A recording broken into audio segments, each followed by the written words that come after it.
And with that, oh, hey, there's some extra things there that I'll probably have to look into. But with that, hey, we're live. And it's just me today. So crazy. So weird. So strange. But today, I guess I should, yeah, we'll just go up to the top of this. We're going to be reviewing the Taldorei campaign guide. I have the actual book here, and we're going to be going through it, and I'm super excited. I had a pre-stream a little bit longer than I meant to, but yeah. We're going to be going through all the homebrew. I will be giving my very, objective and,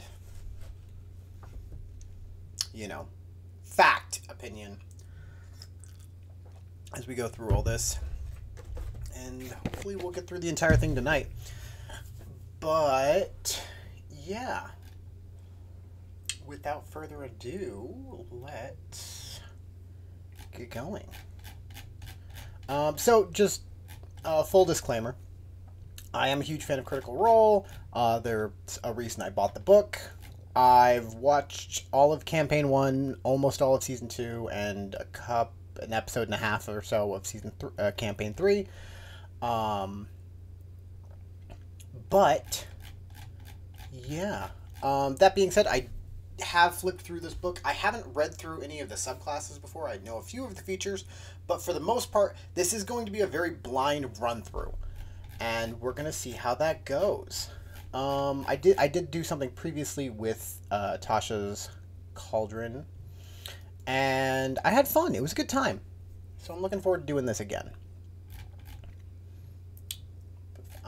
But, with the PDF, it's got to load to where the homebrew is. I've looked through a little bit of the book, none of the actual homebrew, but I flipped through it just looking mostly at the art, and it's all beautiful. I mean, you can buy this book as an art book, and you get your money's worth. And I went through a lot of the stuff for the original Taldorei campaign setting, and we're coming back to it this time. I liked most of the stuff that they had. I'm not incredibly familiar with everything that they did, but I did at least a quick read through, and I'm curious to see what changes they have made, if any, on the subclasses.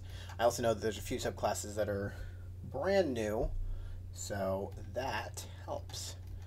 But yeah, like for example, if this would like to load, this is just cool art that they have. It seems like they have like a party aesthetic for a lot of the subclasses that are going through.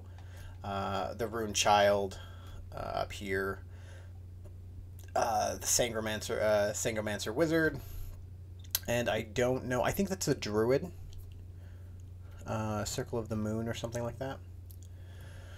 But with that, let's go. So I'm gonna skip a lot of the flavor, because there's a lot of cultural flavor in here that's all very cool. I'm not going to read it on stream because that would take forever and just not be great. Yeah, sorry. Of course I started while you were gone, Purple. It's what happens, though. You have to watch all the time.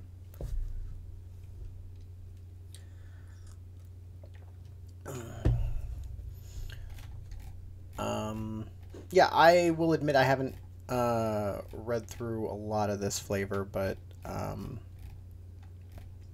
I am familiar with the setting, so I feel like I can guess on some of it. This I did see. I was looking to see if there's an actual way to do that, to do like one of these subclasses or subraces of the Elf Dragonblood or the Orc Dwarf, which the Orc Dwarf, I gotta say, there is a story there. It's not Orc Elf, but Dwarf, I still feel like there's a lot of questions.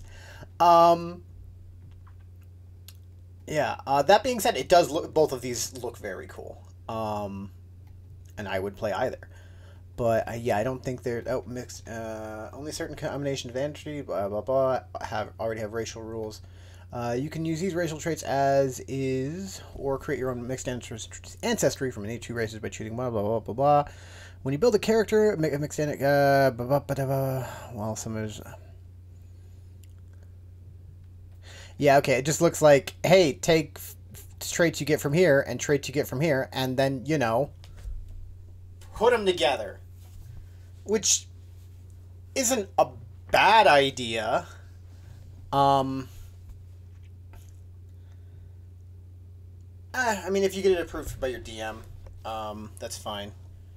I kind of have a weird thing about playing homebrew that I've made because I feel like I'm biased and I never really know if it's balanced if I'm just playing it.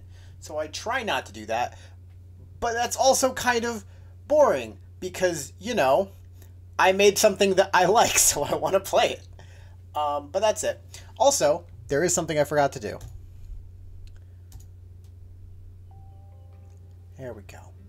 Got some nice little chill background music just to, relax. It is raining outside, and it's very nice. It's very nice. And with all of this very chill and zen energy, let's go look into the Barbarian. All right. Barbarian. Oh, they did bring up, actually, before there's one thing I would like to throw out there. They did bring up an interesting note about Hemocraft and its place in games. It is important to clear these things that you're doing with other people that are at your table. Make sure that nobody's like really squeamish around blood, or about blood, or if it's going to be like something that you're describing repeatedly. We are here to play a game, and I think it's actually a really nice thing that they put that in here.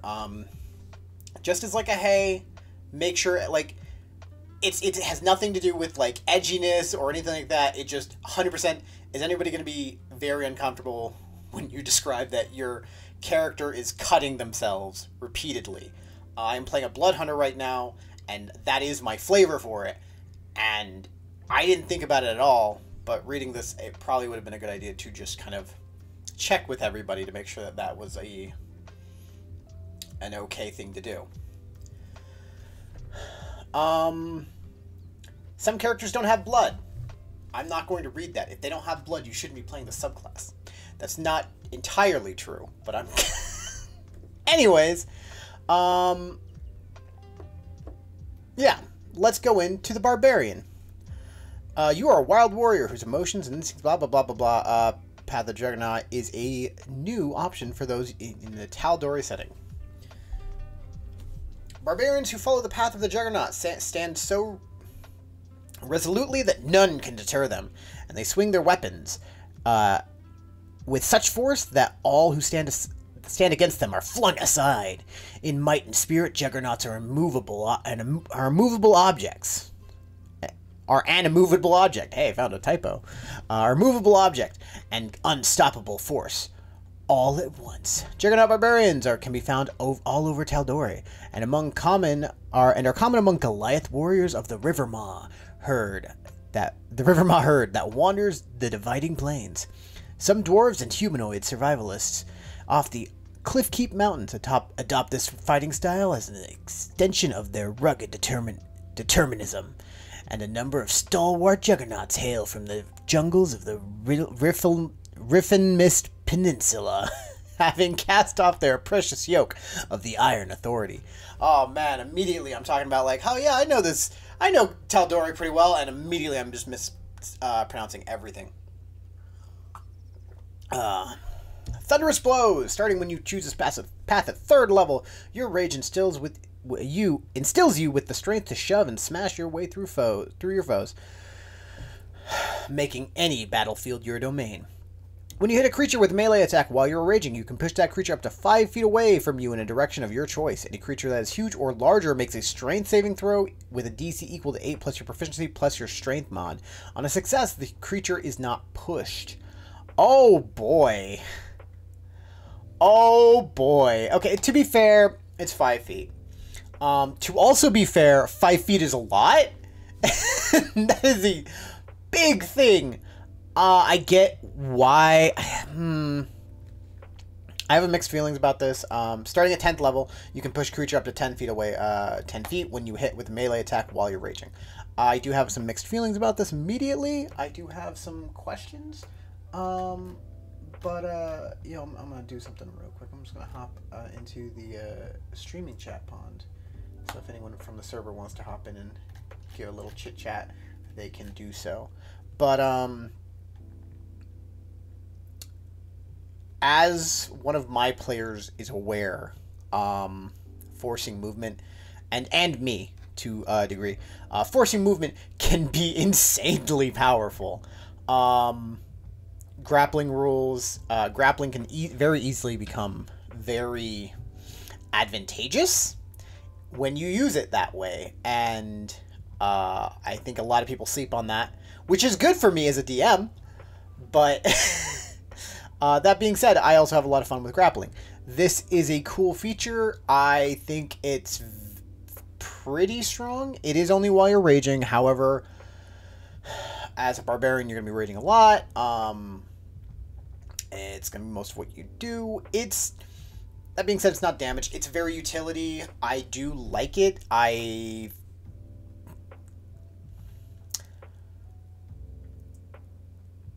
If I were to make this ability, I'm not saying you should change this ruling, because I would, again, everything I say when I'm reviewing these comes with an asterisk of I could be wrong, and I accept that. However, I'm right. If I were writing this ability, I probably would have done something different. I probably would have said that once a turn, you can force a creature to, when you do this. I don't know. I'd probably do it once a turn. But the mental image of doing it multiple times, of just hit, walk up again, hit, and move them 10 feet. Or better yet, at 10th level, you hit, push them 10 feet, walk up again, and hit them again, pushing them another 10 feet. Is pretty cool. I like that at the very least it has a saving throw DC for the huge or larger. I kind of feel like it should be large, or any creature of your size, which is kind of another thing.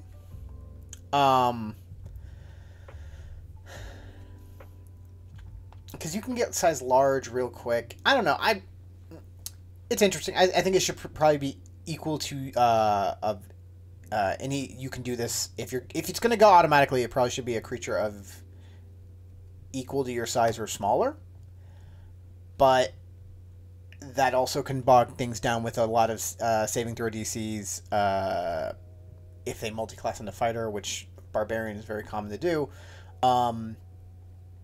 4 saving throws in the same turn. So, you know, there's that. But we'll move on from that. Spirit of the Mountain. You harness your fury to anchor your feet to the ground while becoming a bulwark of strength. While you're raging, you can't be knocked prone or move again along the ground against your will. Okay. That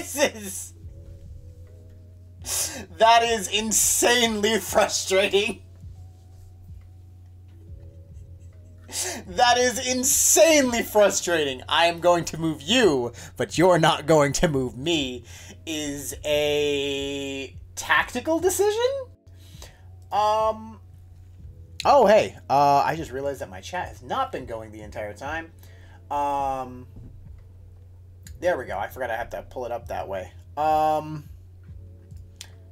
Yeah. That's a thing. It's just frustrating. It's just very frustrating as I think on the DM end of it kind of like it's fine. I guess it just kind of like gives you that thing of this is my thing. But as the DM, I also feel like I'm just going to throw that feature on something of I also can't be moved. And in a home game, I think this would be fine. It's a lot. As with a lot of things, a lot of classes, this seems like a very class that's very good when the numbers are on your side, i.e. a boss fight or something like that. But the second that there are multiple enemies that are all decently strong, you're going to be having more of a hard time. But that's 3rd level.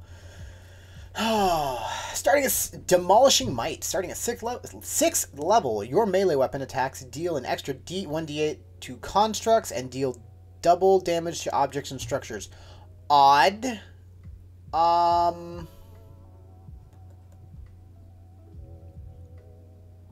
Okay.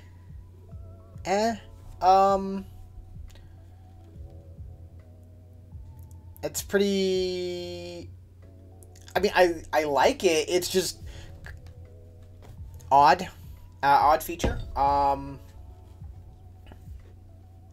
I kind of get the flavor for it. I think I think that the construct specifically is kind of weird. Because it... Like, I get it, but I don't, kind of thing. It seems like an odd thing, because that seems like something that, like, oh, we're construct hunters. But you're like, not really. We're just really good at breaking things. So it is what it is. Rules tip, forced movement. I think I know where they're going with this. Usually when creatures move out of hospital, attack of opportunities. Basically, anything that's forced movement doesn't provoke an attack of opportunity, i.e. if I'm hitting you, if this barbarian is hitting you and pushing you across the map and pushing you out of creatures' reaches, or your allies' reach, they don't get to make their attack of opportunity. That's how it works. Hey, we got Muffin in chat. Yeah, I know you're kind of busy, but that's okay. Moving on next to Resolute Stance. Also at 6th level, you can temporarily refocus your combat ability to make yourself a bulwark of defense.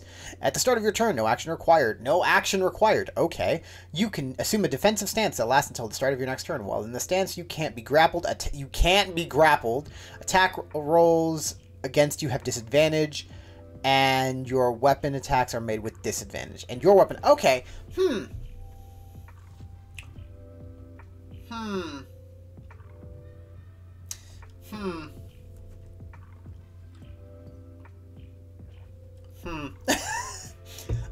Interesting. Can't be grappled is a... I'm trying to figure out what the wording on that, because technically... Yeah, it says you can't be grappled, which is frustrating, because it auto breaks out of any grapple by that wording. There are a lot of things, or a lot of features that will make you immune to the grappled condition, or say you can't be if you are grappled already. But this says you just can't be grappled. So if you're prone, it's weird. It's weird. Also, when attacks that you make at disadvantage is not really that big of a...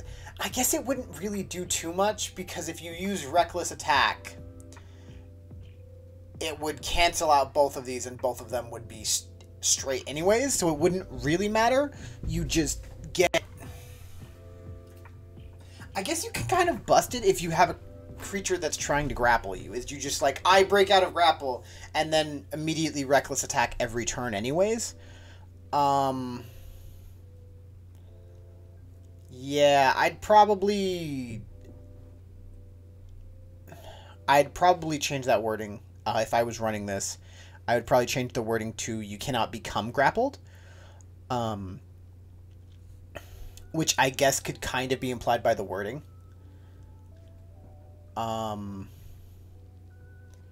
Just that way it's not an annoyance of, I have been hit by the Kraken. Guess what? I'm going to break out every turn, and I can do... It's not even a bonus action to do.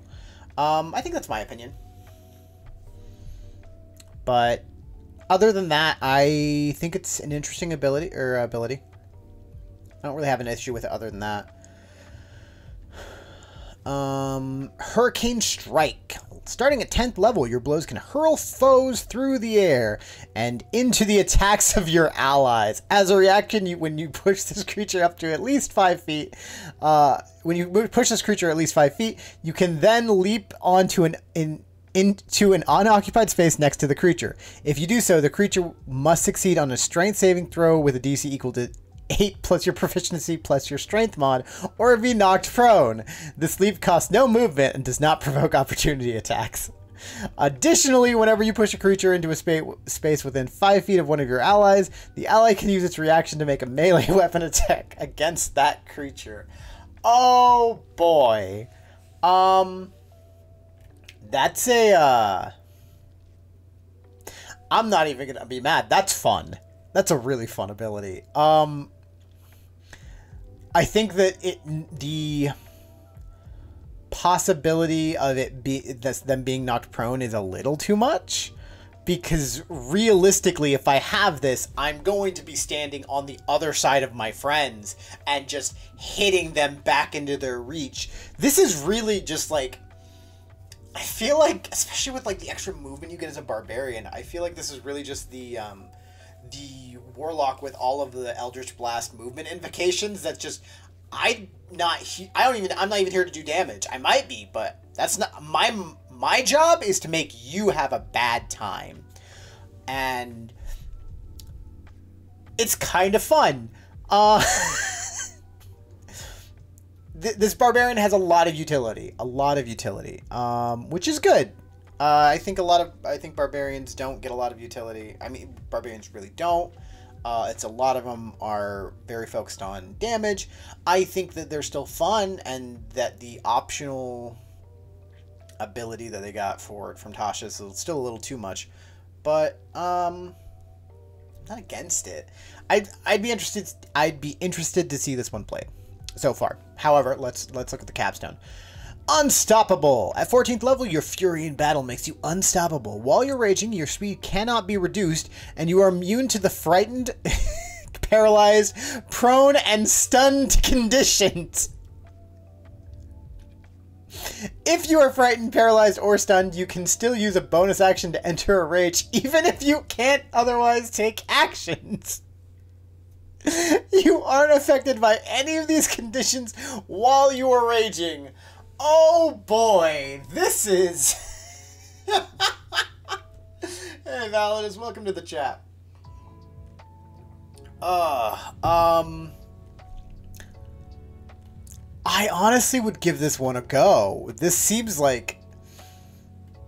it would be a bit of fun. I think this is a bit much. That being said, to be fair, 14th level is a fake level. It's not real. It can't actually hurt me. The interesting thing about this is it's not immune to the incapacitated condition, which is, which is kind of funny. It is definitely more real than 18th level. 14th level is definitely attainable. 15th level is really the max of where I would see a campaign going for the most part. That being said, that's you can have 20th level be real, but it's very rare. The interesting, as I was saying, the interesting thing about this ability is that it's incapacitated, is not on that list. Meaning, I drop Hypnotic Pattern on you. Technically, you can rage. You aren't affected. Oh, let me double read that. You can still use if you are any of these. You can use a bonus action. Bonus action to enter a rage, even if you can't otherwise take actions. You aren't affected by any of these conditions while you are raging. So yeah. 14th level, you can still get hypnotic patterned, and you can still just be have a bad time. And per the official writing of this, rules as written, I suppose, you still can't enter a rage. That being said, most things that incapacitate when you're incapacitated, specifically hypnotic pattern, As soon as you take damage, you are going to be popped out of it, and then you're going to be raging anyways. So it's not as big of a deal, but it's kind of funny. Also, I just looked at the art and then the text next to it, and realized that that's a gnome. I definitely misread the ratio on that. I thought she was a very tall lady, but in fact, she is short. That art is very pretty, though. I do like it. Yeah. Overall, this, I'd be interested to see this play. I'd be interested to see this played, see how it goes.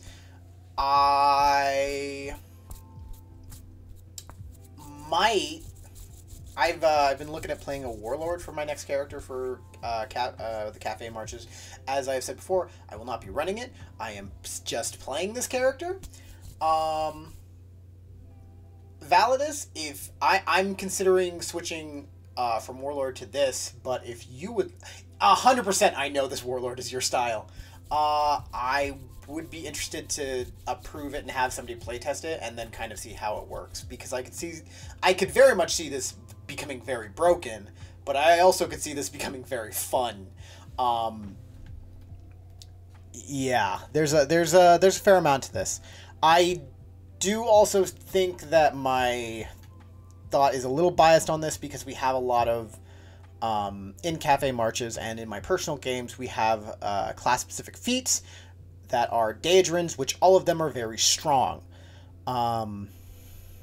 That some of those feats I feel like in combination with this would instantly bust a character. But that being said, by itself, I think it's fun. I actually really like it. I'd really like to see this one played. Yeah. Path of the Juggernaut. Thumbs up. I'm gonna keep a little scoreboard here now. How do I do that? Text.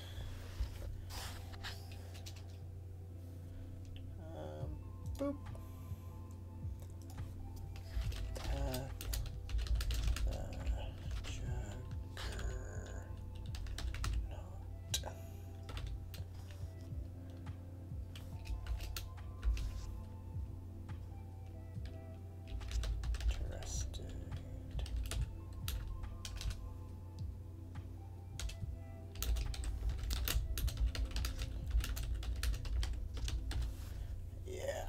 And I can see that this is already very big, so we're gonna just, oh no, what have I done?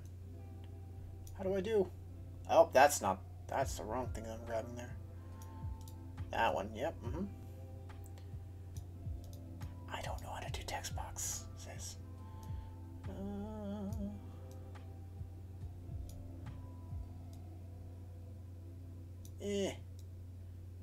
Grab the wrong thing again. Yeah.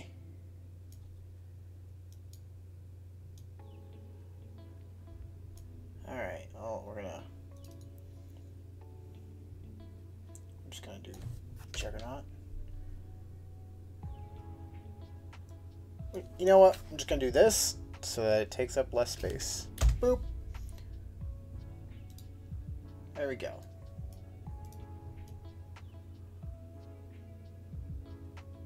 There we go. Hot take, shouldn't be able to use Daedrin's feats if you multi-class. Honestly, this is kind of a cold take. Hot take for other people, I'm sure. Yo, what's up? Welcome to the chat, Validus. That's yeah, I don't necessarily disagree with that, honestly. I think that's a fair argument. I have some reservations about it, but yeah, no, honestly, not that hot of a take.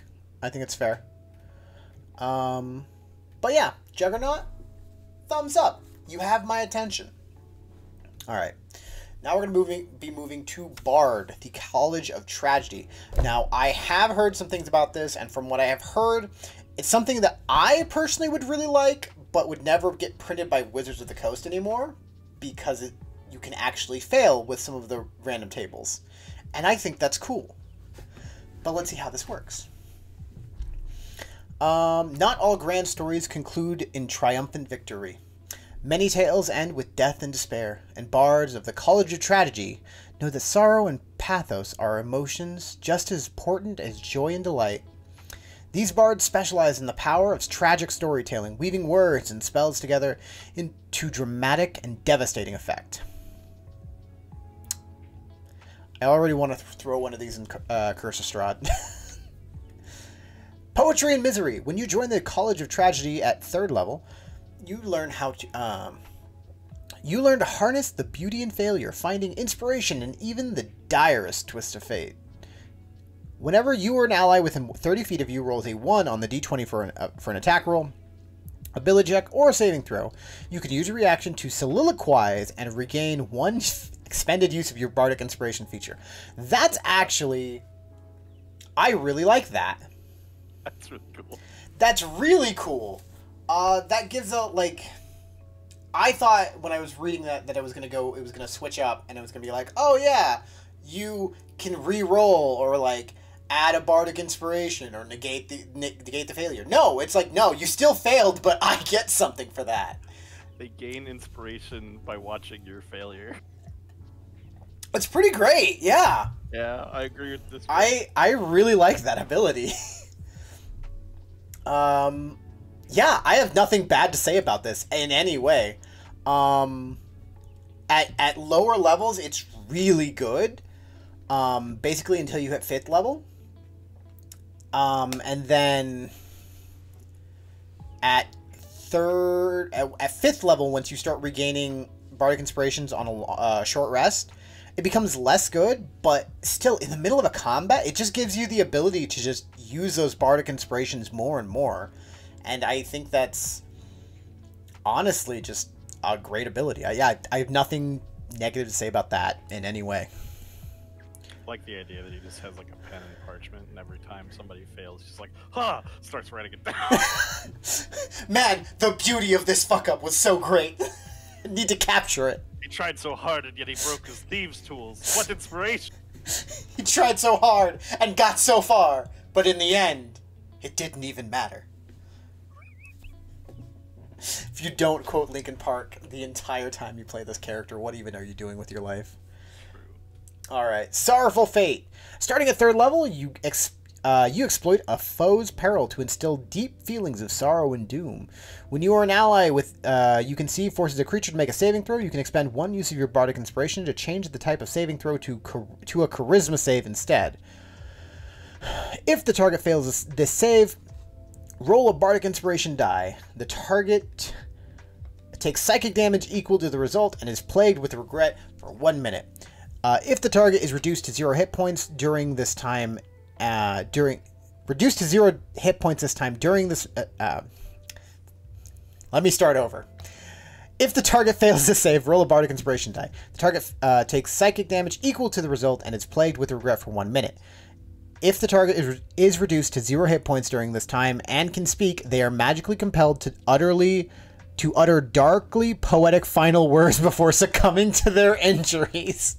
Once you use this feature, you can't use it again until you finish a short or long rest. Okay, the short or long rest is definitely necessary for this. Yeah, welcome back, Purple.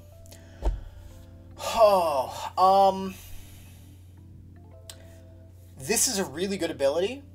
I like it. I have a little bit of an issue with it.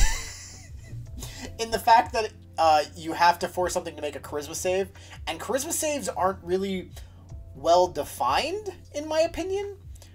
They're your force of personality, and you just kind of will yourself to not. But the reason I have an issue with it is because the first thing that comes to my mind is somebody casting Disintegrate, and you're like, I know that creature's gonna be really dexterous. Nah, charisma save. And suddenly I guess they just like have to find the will to get out of the way of the disintegration beam. You want to know what I attribute this to? the example that I would use in my mind. Mm-hmm. When Vegeta challenges Cell not to move from his final flash. It's honestly fair. That's honestly fair. Yeah. And that literally just becomes a force of, well, he just challenged my character. Fuck! I have to prove that I can do this now. You give in to proving that you'll dodge it, or are you going to fucking... That's actually really great. Move out of the way. Oh. Yeah, no, I'm pretty on board for that ability. I think it's weird. I think there's like a little bit of flavor. But as long as you as a player character can justify when you use that ability, like that one for like challenging them to take the hit, yeah, I'm pretty on board for it. I also like just the flavor of, well, they died. They have to give me these dark last words. Yup. Slowly disintegrating away. Oh. And yeah, it's a shorter long rest ability. You still need to have a bardic inspiration to use the ability. So yeah, I think it has the potential to be very strong. Charisma is a very often overlooked stat. So yeah, I'm pretty on board for that. Hey Roddy, welcome to the party. Yo. Yo. Yeah, we're just going through homebrew. Real quick, if you don't mind me asking, we are on stream, but how did the meeting go? Good. Super productive, honestly. Good. It was great. It's really cool. Yeah. Right now we don't go into any specifics. No details. Just gonna say we gelled a lot. We came up with like a cool setting that we all liked. Good. I'm really happy to hear that. Yeah. Right now it's we're gonna write up a little synopsis, and right now we're just thinking about like coming up with like a draft for a map, which is what I'm trying to do. Nice. Do you need an Incarnate account or anything? Yeah. I was gonna ask you if you can help me with any resources, because I'm kind of not a problem. Not good at it. Yeah. Yeah. I will hit you up with some resources for that. Don't even worry about that. Yeah. Feel free to hop in and listen to homebrew that I may just be approving before the next game starts. Do it. Let's talk homebrew. Yeah. So we'll keep going with this. Right now we're on the Bard of the College of Strategy, which I am loving so far, honestly. I love Bard. Yeah, it's a really good subclass. So, Tale of Hubris. At 6th level, you learn to weave a magical narrative that draws out the fatal arrogance of your foes. This is really just a Vegeta class. When a creature scores a critical hit against you or an ally within 60 feet of you that you can see, you can use your reaction to expend one use of your bardic inspiration to target the attacking creature and evoke the story of their downfall. For 1 minute or until the target suffers a critical hit, any weapon attack against the creature, the target scores a critical hit on a roll of 18 to 20. At 14th level, the critical hit range of this feature increases to 17 to 20. Okay, so this is really, you hit me, we're going to hit you back.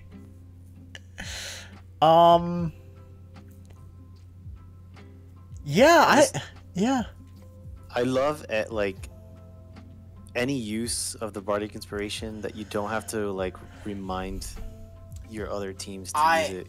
You should hop into the stream and like read through the, because I have it the PDF on the stream right now. With all of these abilities, and they're all really good.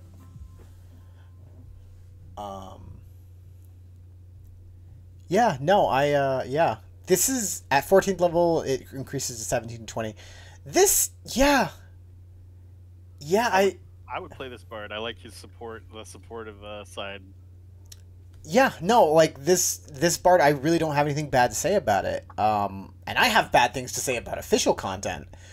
Alright, Impending Misfortune. Also at 6th level, your words can twist the power of fate to create triumph from the promise of a future, from the promise of future despair. When you make an attack roll or a saving throw, you can gain a +10 to the roll, but the next attack roll or saving throw you make takes the -10 penalty. If not used, the penalty disappears when you finish a short or long rest. You can't use this feature again until you finish a short or long rest, or until you are reduced to 0 hit points. That's a reset.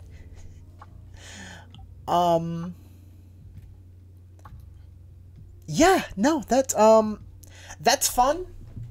Adding a +10 as just a straight bonus is always really, really strong.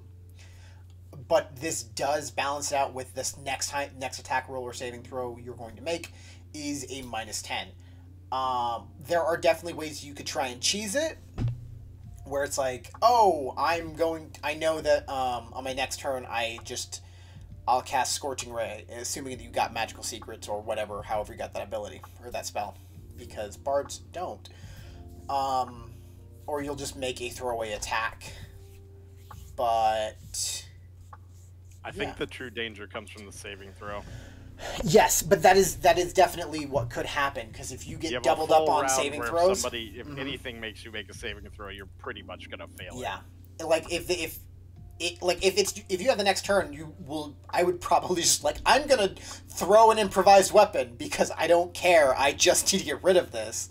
Yeah, pretty much. But if you do it immediately after, the BBEG cast Disintegrate right after, you're I'm going to succeed, and then you have until your next turn for anyone else to force you to make a saving throw, and you could be in a bad way.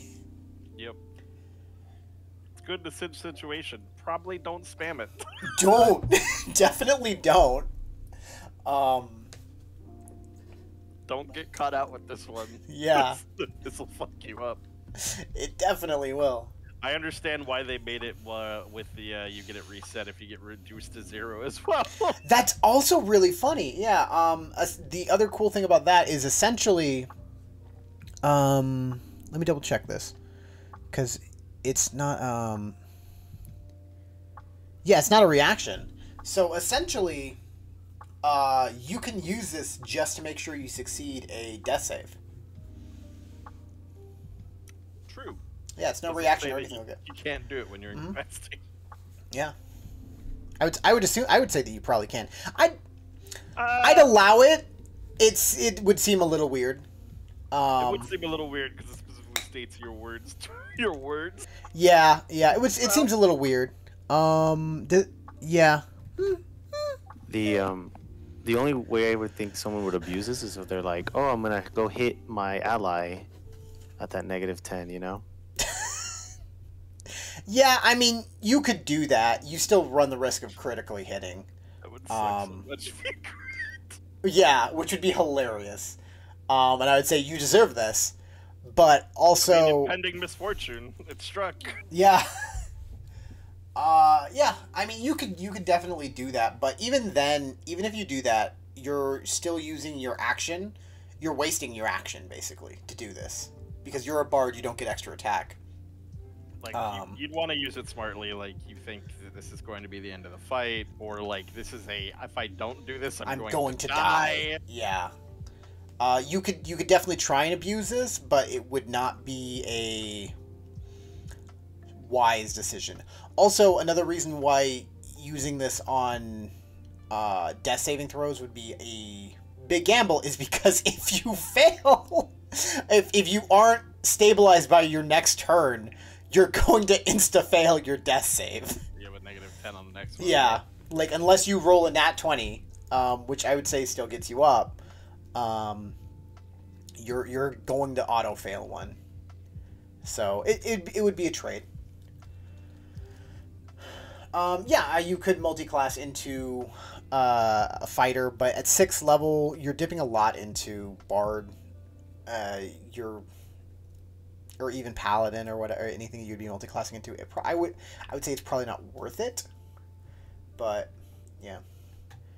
Nimbus of Pathos. Upon reaching 14th level, you can touch a willing creature as an action and empower with tragic heroism. For 1 minute, the creature is surrounded by mournful music and ghostly singing, granting it the following benefits and drawbacks. The creature has a +4 bonus to its AC. That is a lot, and I am going to hate this bard.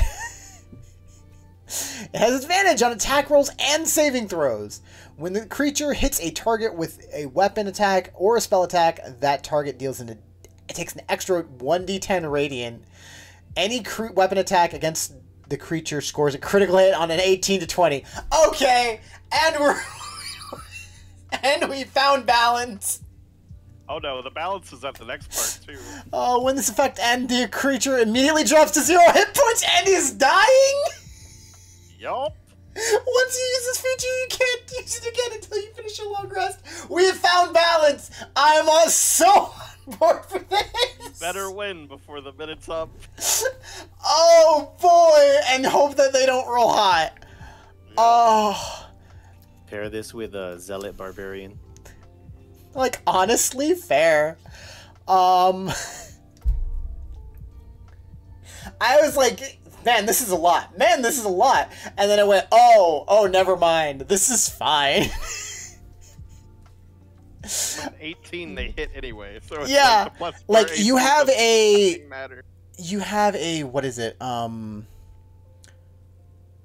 10. You have a 20% chance to critically hit us, and that's if you don't have advantage.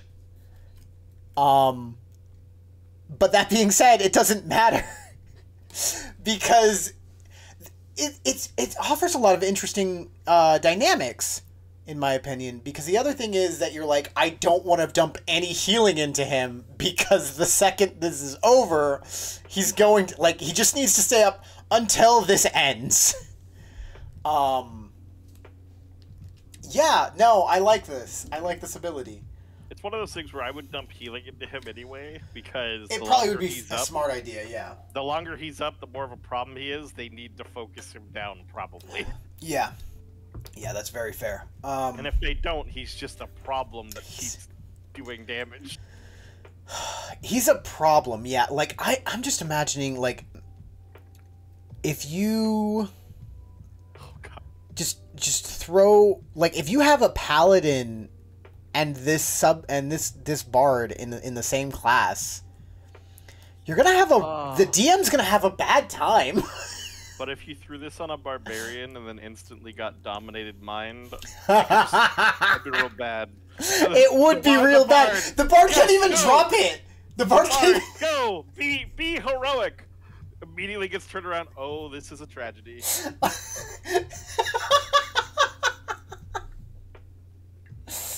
Oh no! Yeah. Circle. Yeah. Yeah. Honestly, I love this subclass. I really dig it. I think that pairing it with like certain classes, like the paladin or for our purposes, spell fencer, has the potential to be insanely strong. However, I don't think that. I wouldn't ban anything as a result of this. I think all of this is great and totally balanced, and I'm so on board for this. 1,000%.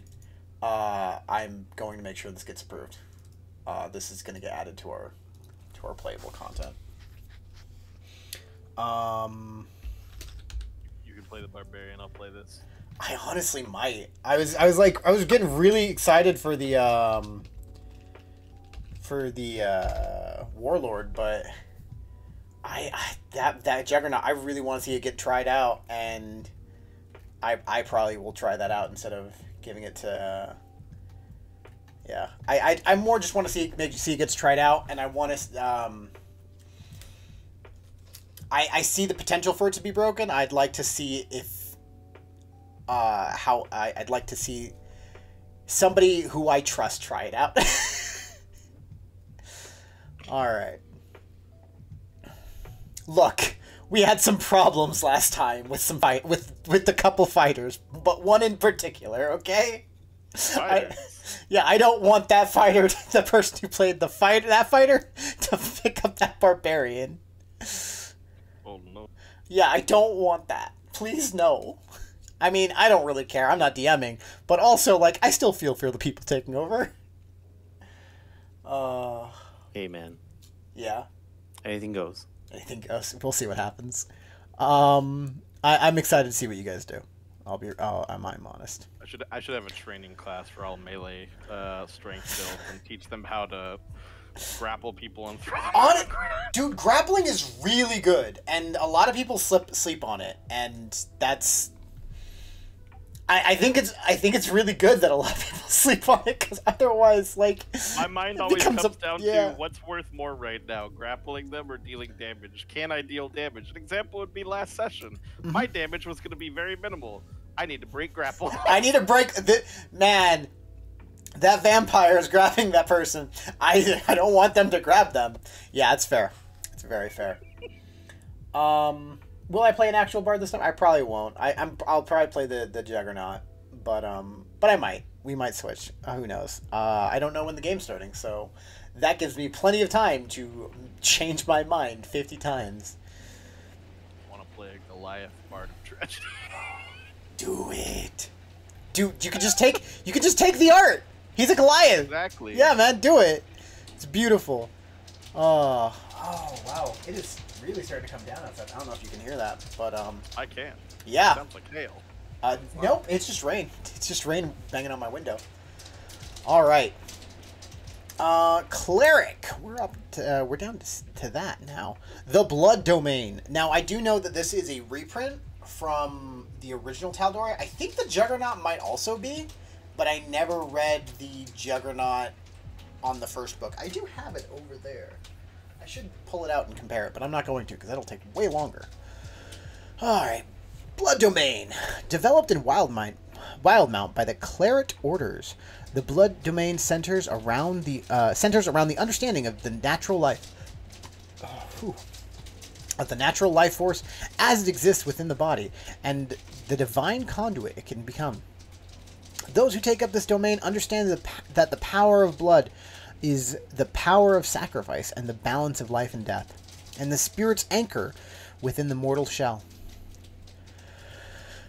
Gods who grant the power of the blood domain, including the Ruiner and the Matron of Ravens, direct their followers to tap into the connection between the body and soul, exploit the hidden reserves of will within one's own vitality, and corrupt the bodies of others through the secret rites of hemocraft. Clerics of good gods who use hemocraft to fill their self-sacrifice with purpose and power, while clerics with fewer morals use the blood of others to achieve their own malevolent ends. Yeah, I do know that there was a Blood Domain cleric in the second campaign. They became relevant more towards the end of the game. I have not seen their combat abilities that extensively, but I assume that Matt kind of revamped this and used this version. I could be wrong because who knows? I'm making assumptions, but let's see. Blood Domain spells. False Life, Sleep. Interesting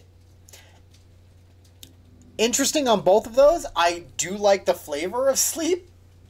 Just manipulating people's blood to go shh. I think that's kind of fun. Odd, but... We're just gonna stop your heart. Yeah, we're just gonna stop your heart for a little bit. Don't worry about it.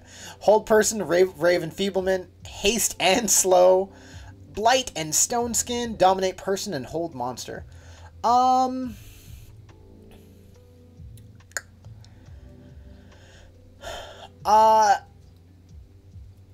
like the reflavoring, and I do like that I can see the reflavoring for all of the domain spells, as these make sense for blood magic. I never really have thought about them as the tools for that, but I can definitely see the reflavoring, and I'm kind of here for it. Haste, I'm making your heart beat faster. Slow, I'm making your heart beat slower. Adrenaline. Yeah. Yeah. I get it, yeah. Adrenaline. That being said, rip the 7th level spell Stone Skin, because that spell sucks! Yeah. I know, because that's a War Domain cleric spell, and it was terrible.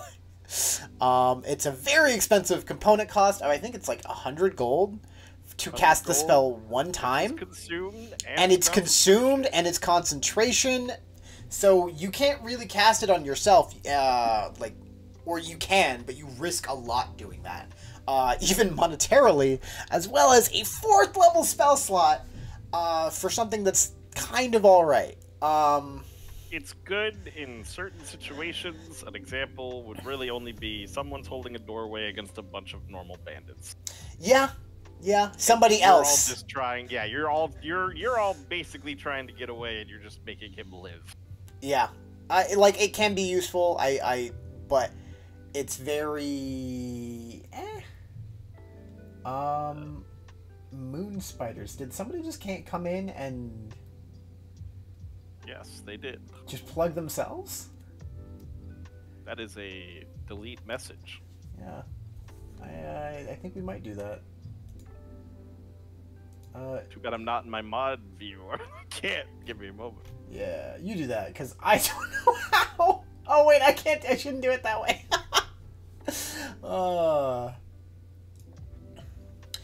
Alright, but we'll move on from there. Bonus proficiencies. When you choose this domain at 1st level, you gain proficiency with martial weapons. Always fun. This still means that, if I remember correctly, clerics get medium armor.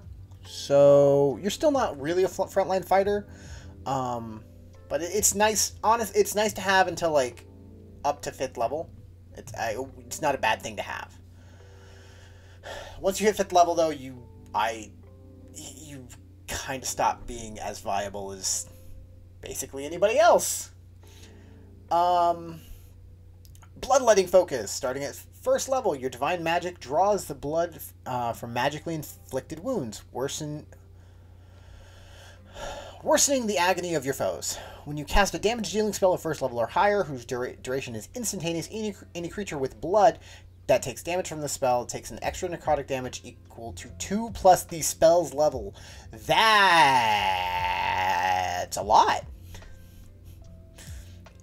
That's pretty good. When you cast it down. Duration is instantaneous. Okay. So yeah, it's very solid. Basically just gives you a modifier for your leveled spells. I don't have anything really bad to say about that. It's not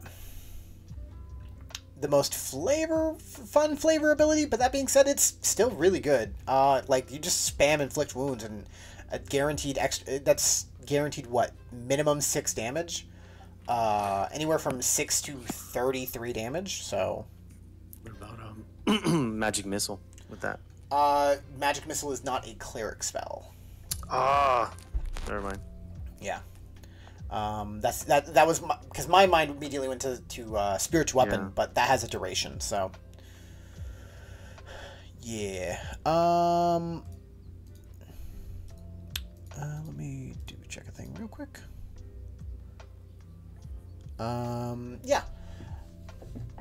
Channel Divinity, Crimson Bond. Starting at 2nd level, you can use your Channel Divinity to perform a supernatural bond with a creature you can see, or with a creature for which you possess a blood sample. This bond lasts for 1 hour until your concentration is broken, as if concentrating on a spell. While the bond is in effect, you can use an action to determine the target's approximate distance and direction from you, as well as its current hit points and any conditions affecting it, as long as the target is within 10 miles from you. Alternatively, you can use your action to attempt to connect with the target's senses. You take 2d6 necrotic damage, and the target makes a Constitution saving throw against your spell save DC. On a successful save, the bond ends. On a failure, you can choose to either see or hear through the target's senses for a number of minutes equal to your wisdom modifier, minimum 1 minute. During this time, you are blinded and deafened, respectively, with regards to your own senses. While the connection ends, the bond is lost. Or when the connection ends, the bond is lost. Sorry. Regardless of the outcome, the target feels a wave of unease pass over when it makes the save.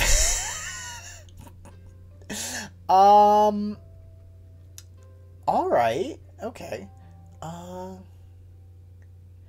can use an action. So there's no damage other than the damage to you. But yeah, no, this is fun. It's definitely strong. Because information gathering abilities are always situationally, they can be insanely strong and just change an entire campaign. Just learning, like, just happening to peep in at the right time.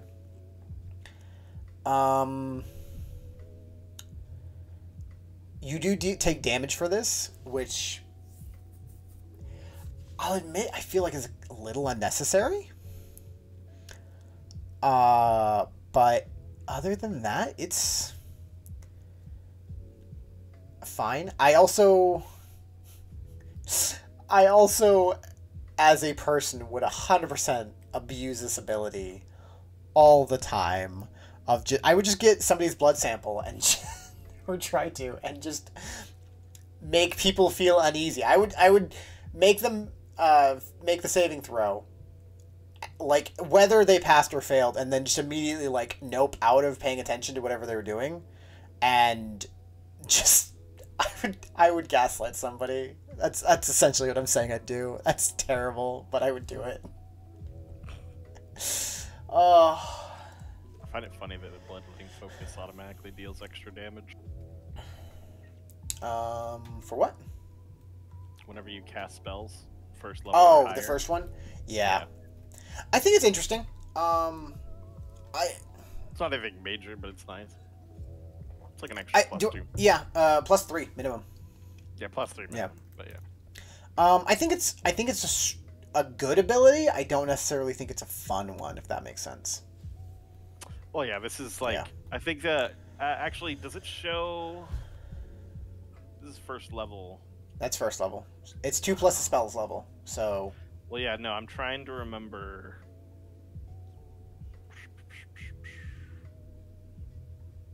Because that almost feels like it's taking the place of a normal foci.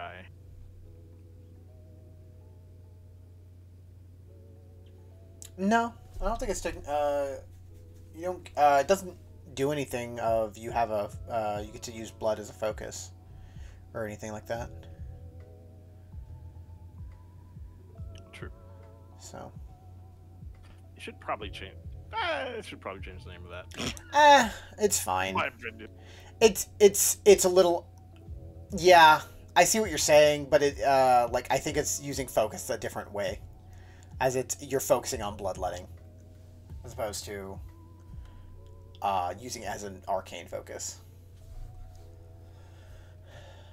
But, oh gosh, this next one is a long one. Channel Divinity, Blood Puppet. Starting at 6th level, you can use your Channel Divinity to briefly control a creature's actions, whether that creature is living or dead. As an action, you can target a large or smaller creature or a corpse within 60 feet of you that has blood. Any creature you target must make Wisdom saving throw against your spell save DC or become charmed by you. Any unconscious creature automatically fails the saving throw. And isn't incapacitated, and an unconscious creature automatically fails the saving throw and isn't incapacitated while you control its actions. A corpse targeted by this effect gains a semblance of life that you control. On the affected creature or animated corpse's turn, you can command, no action required, to move up to half its speed and use its action to do one of the following: interact with an object, make a single attack, or do nothing.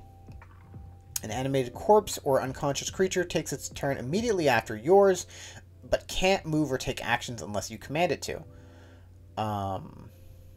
Unless you command it to do so. Its statistics are the same as when it was alive or conscious. An affected living creature makes a new saving throw at the end of each of its turns, ending the effect on itself on a success. For any target your control lasts 1 minute or until your concentration is broken, as if concentrating on a spell.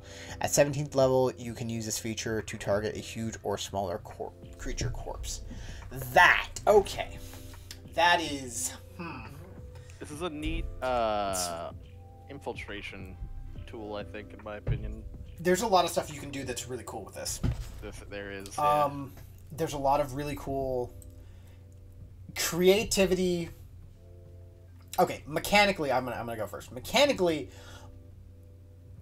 on a creature without a legendary resistance, this is going to do some terrible things.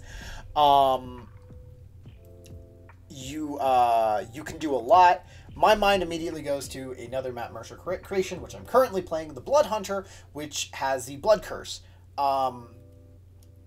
Obviously, you get to choose a bunch of them, or if you don't know, you get to choose from a bunch of different Blood Curses, and one of them, which is the one that my character currently has, is Blood Curse of the Fallen Puppet, which, when a creature is reduced to 0 hit points, I can use a reaction to have it turn and make an attack against a creature, or I can amplify it and it gets an extra bonus to its attack. But the moral of the story is, when a boss monster falls, I can have it turn as it's dying and just step on its, like, ally and do a lot of damage that it was the same amount of damage it was doing to me a second ago to one of its allies. So that's, in a potential like that, this could definitely change a fight. That being said, it is a Channel Divinity, so you only have one, and it is a Wisdom saving throw. I expected it to be Con. Wisdom I feel like makes it a little bit easier to adjust or to abuse a little bit. This is definitely a useful tool. I can see it being very useful in a lot of situations, especially if you're ever in a double boss fight situation. Yes, honestly, this ability is very, very flexible. That being said, another cool thing that you could do is you could just your ally gets knocked unconscious and you just pick them back up. This is true. And you just let them keep going. Like, you're gonna keep doing things until we fix you, or you. I feel like the unconscious creature is a little bit more like, this seems a little more pointless due to the fact that it I could just cast Healing Word. However, I see he used Power Word Kill. Joke's on you. I can make him get up again. Think about it this way, though. Let's say you chose not to take any healing because even though you're a cleric, let's say there's another healer or there's a situation like that. Mm-hmm. Oh, yeah. You're focusing mainly in a support role. Mm-hmm. In the turn order, it goes you, the enemy, and then the healer. You could pick up the body and move him out of a bad situation. Yeah. No, you're absolutely right. There's a lot. There's a lot of stuff you can do with this. I like it's that very, a lot. very flexible. Honestly, it has the potential to be very busted, but I think it's good.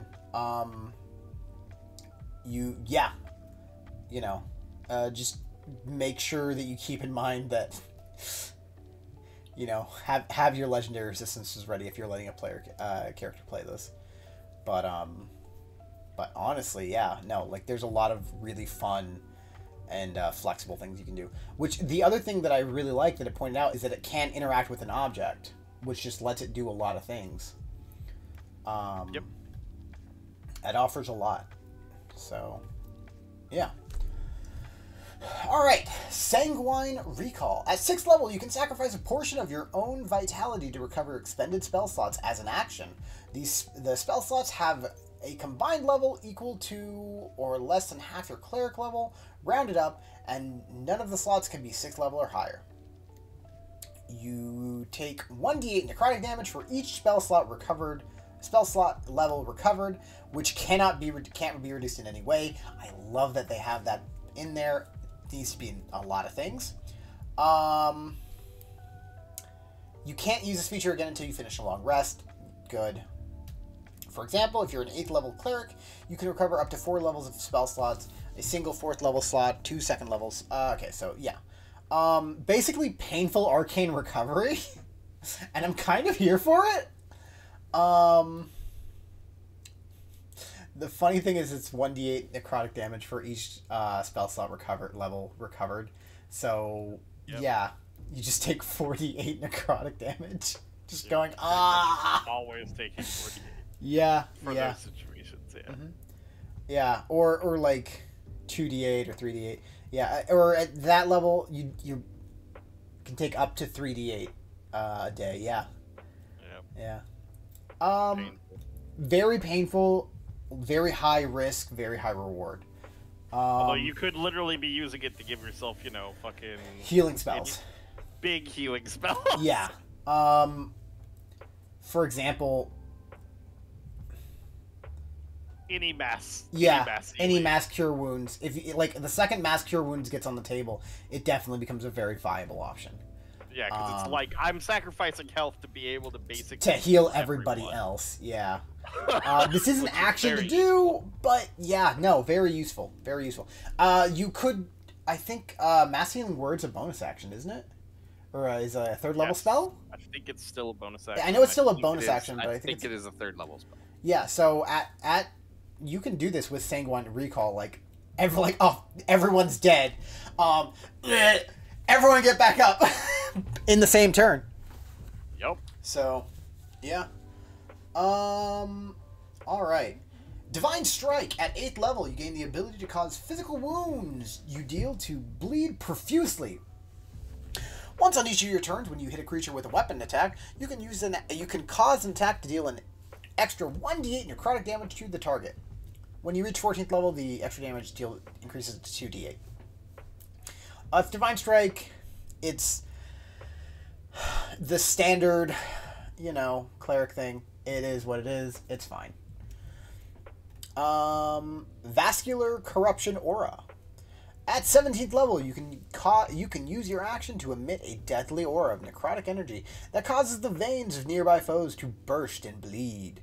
For 1 minute, any hostile creature with blood that moves within 30 feet of you for the first time on a turn, or starts its turn, there takes 3d6 necrotic damage, no save. If a hostile creature with blood regains hit points while in the aura, it regains only half as many hit points as expected. Once you use this feature, you can't use it again until you finish a long rest. Oh boy.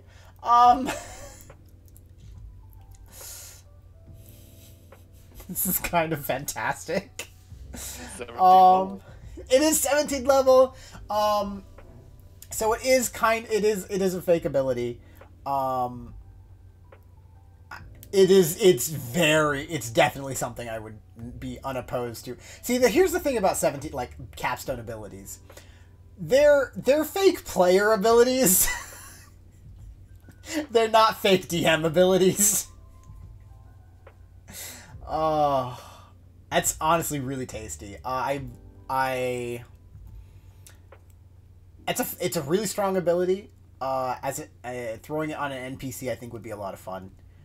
Or a BBEG.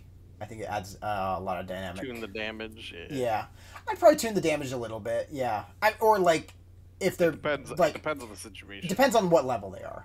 If they're if it's low 14th level, 1d6. Oh yeah, levels 1 to 5, 1d6 is fine. But high level, 3d6, that's nothing. Oh, all right, yeah. Blood Domain. I don't really think I saw anything that I have a problem with in this subclass. There's some high risk, high reward with Sanguine Recall, but that's not even that much, honestly. The Divine Strike is nothing. Yeah, honestly, I'm pretty on board for this.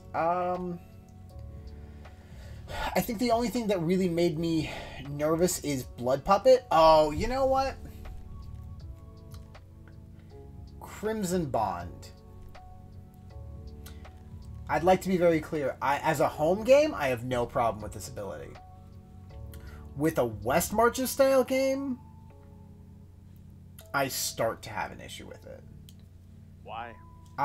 Just because I'm going to get pinged every day about... It only lasts an hour. A minute. What? No, Crimson Bond. The free scry. It only lasts an hour. Less a minute. Or a number of minutes. Equal to your wisdom mod. Alright, let me see. I'm gonna fail you. This is... Okay, so I'm talking about making the bond in general. Only lasts an hour. You can choose, once the bond is in effect, to do the action. Huh. Okay. But after an hour, you can no longer do that. Yeah. Okay, the other thing is that the creature has to be within 10 miles of you. Never mind, it's fine. Yeah, no, literally, this can't be used the way you're thinking. No, yeah, you're fine. They have to be within 10 miles. In a session, because immediately after, it goes away. Yeah. This is literally, we just met someone, and we're tracking them no, down. Well, no, blood sample. Where's the blood sample? Right before the spawn lasts an hour. Or with a creature for which you possess a blood sample. I would say the blood sample is used. So unless you have tankards of this man's blood... I'm not opposed to saying that. It just doesn't say that per raw. I understand. I know that somebody would argue that. That being said, due to the fact that it's the target has to be within 10 miles of you, it instantly becomes okay because chances are they're not going to be within 10 miles of you. Now, what you could say is that if you're doing the 10-mile thing, this would be useful for them trying to track somebody down if they're, like, trying to gain a specific, like, area that they're in. Oh, yeah. So, yeah. Yeah. No, for that, I have no problem with it. My only issue is that, as a DM, if I'm running this game, I don't want to be pinged about it every day. I would just say, I would tell them, this is what I would do. I would tell them, hey... If you plan to do this like all the time in case they get close to the settlement or something, don't ask me, I'll tell you. That'd be fair. Because then you know as the DM, it's like he's doing this all the time. If he ever gets close enough, he'll know. Yeah, that's fair. That's honestly very fair. Yeah. No, I'd be okay with that. I would say it would have to be like a vial. Like an actual sample. That's another thing that you would need to be able to get a decent monk chunk. Yeah. You wouldn't be doing the Tandro knife thing. Yeah, I mean I'd be fine with it if I gave you the magic item for that. But if you gave a magic item that was literally to suck it out of the ground, yeah. Yeah. but literally Tandro's knife is like so small. Yeah, it's very small. But yeah, no. Yeah. Blood Domain? Thumbs up. I'd be willing to approve that one. Blood Domain. Just cut off their finger and take the blood out of the finger. Possible. You could do it. Oh, don't move that. Can I control Z? Yes, I can.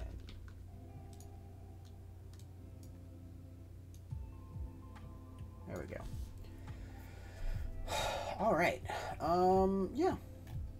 Look at that man. Yeah. Not wearing armor. That's a pretty man. It's a very pretty man. I'm not afraid to say that. All right. I'm not afraid to say that it's a pretty man. It's a very pretty man. It's got a pretty dagger. It's a pretty blood. He does. Also, I think that's like the blood hunter symbol he has on his belt. Probably. I wouldn't be surprised if they were supposed to be a connection or anything. The claret orders, there is a connection, yeah. Yeah. Yeah. But yeah. Alright, next! The Moon Domain. We're on to druids. Since the founding, all mortal creatures have looked to the skies and sensed the power and mystery carried by Katha and Ruidus, the two moons of Exandria. The Moon Weaver herself is said to guide her worshippers from within the pale glow of Katha, revealing hidden paths and granting inspired dreams to those who pray to that moon. Distant, dark Ruidus is often regarded with awe and apprehension, considered a portent for fell deeds and bad luck. Oh wait, Moon Domain, we're still on Cleric. Alright. Clerics of... Yeah, I thought... yeah, because Circle of the Moon is an actual subclass for... Yeah, okay. Yeah, I forgot. Clerics of the Moon Domain, drawn their divine connection to the moons To wield light and shadow, invoke good fortune and ill favor, and reveal or conceal as they see fit. Most moon clerics worship the Moonweaver herself, but her followers are as varied as the stars in the sky. Some seek to protect the vulnerable and to do good works in the Some seek to protect the vulnerable and do good in the world, while others meddle with impunity and distort the truth for selfish gain. Other moon clerics worship not the gods, but the moons themselves, especially those with an innate connection to the lunar cycles through lycanthropy. All right. Domain spells. Fairy Fighter, Silent Image, Invisibility, Moonbeam, Hypnotic Pattern, Major Image, Greater Invisibility, Hallucinatory Terrain, and Dream and Passwall. What is Passwall? Yeah, I was gonna say, I actually don't know what the I don't know what that spell is. Is that a spell with the book, maybe? I don't think so. I'm pretty sure I know Let's it's a... look it up. Yeah, Passwall. Level 15 transmutation spell. It's a wizard spell. Level 5th level, yeah. A passage appears at a point of your choice. You can see in a wooden, on a wooden, plaster, or stone surface, such as a wall, ceiling, or a floor, within range and lasts for the duration. The duration is 1 hour. You choose the opening's dimension up to 5 feet wide, 8 feet tall, and 20 feet deep. The passage creates no instability in the structure surrounding it. When the opening disappears, any creatures or objects still in the passage created by the spell are safely ejected into an unoccupied space nearest to the surface on which you cast the spell. Okay, I know this spell. Yeah, it's been a while. It's been a while since I've read it, but I do remember it. I've never used it before. It's like a good short rest spell, but 5th level is high level for that. Or if you can just need to like move through something really small. Yeah. Very situational. I think it has a perfect space as a domain spell. So I agree with that.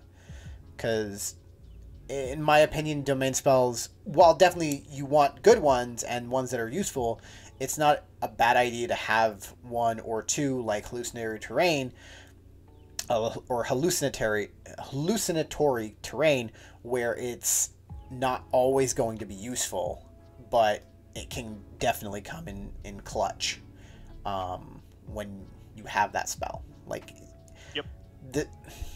I love spells that are better, that are stronger, the more creative you are. Passwall is definitely one of those spells. Yeah, definitely is. That being said, the rest of the spells that they have is nothing to sneeze at. Fairy Fire and Silent Image are both very good spells. Invisibility is always useful. Moonbeam is one of the definitely better druid spells that are out there. Hypnotic Pattern is one of my favorite spells to use. I love illusion spells. They're always fun. So Major Image just gets a great pass from me. Greater Invisibility is insanely strong. You okay, Muffin? I saw you hop in here, but you didn't say anything. Welcome. Yeah.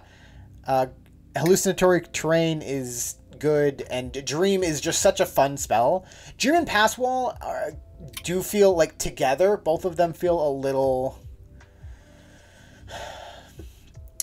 weak for their 9th level domain spells.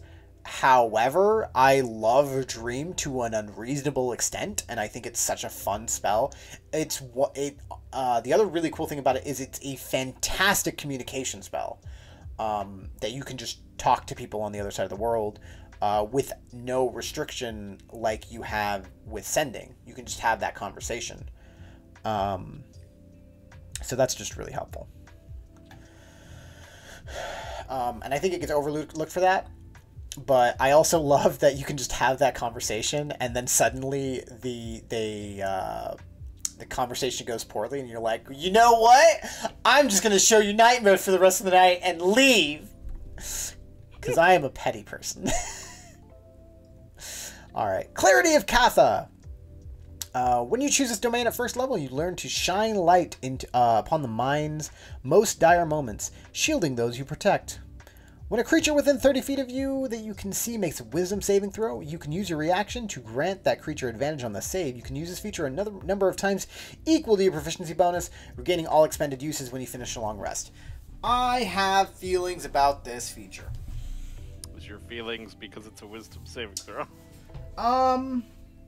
Dang it. Hold on.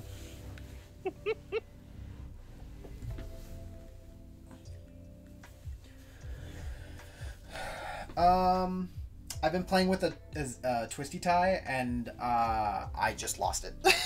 No. I don't know where it went, and I just need to twirl something else in my hand. I'm also twirling it with my left hand. That is not nearly as good as my right, but we're just gonna keep doing that. Here are my feelings about this feature. I don't think it's overpowered. I think it's kind of eh. The reason I think it's kind of eh is because advantage does not stack, and an advantage also does not guarantee success. You have to use your reaction, which is totally fine. You can use it a number of times equal to your proficiency bonus, which is not the way I would have balanced it, but fair, I guess. And it's, you gain all uses on a long rest. I think it's fine. Yeah, I think it's fine. I don't really have anything else to say other than that. It just... I like it. It makes sense. It's a first level thing. Advantage is just kind of... I don't know. I think I'm just kind of over advantage. Why would you prefer a straight, +5 or something? I would probably prefer a bonus equal to your wisdom modifier or something like that. But I also think that would be very strong. So, yeah. I guess it's fine. That's I don't really have anything other than that.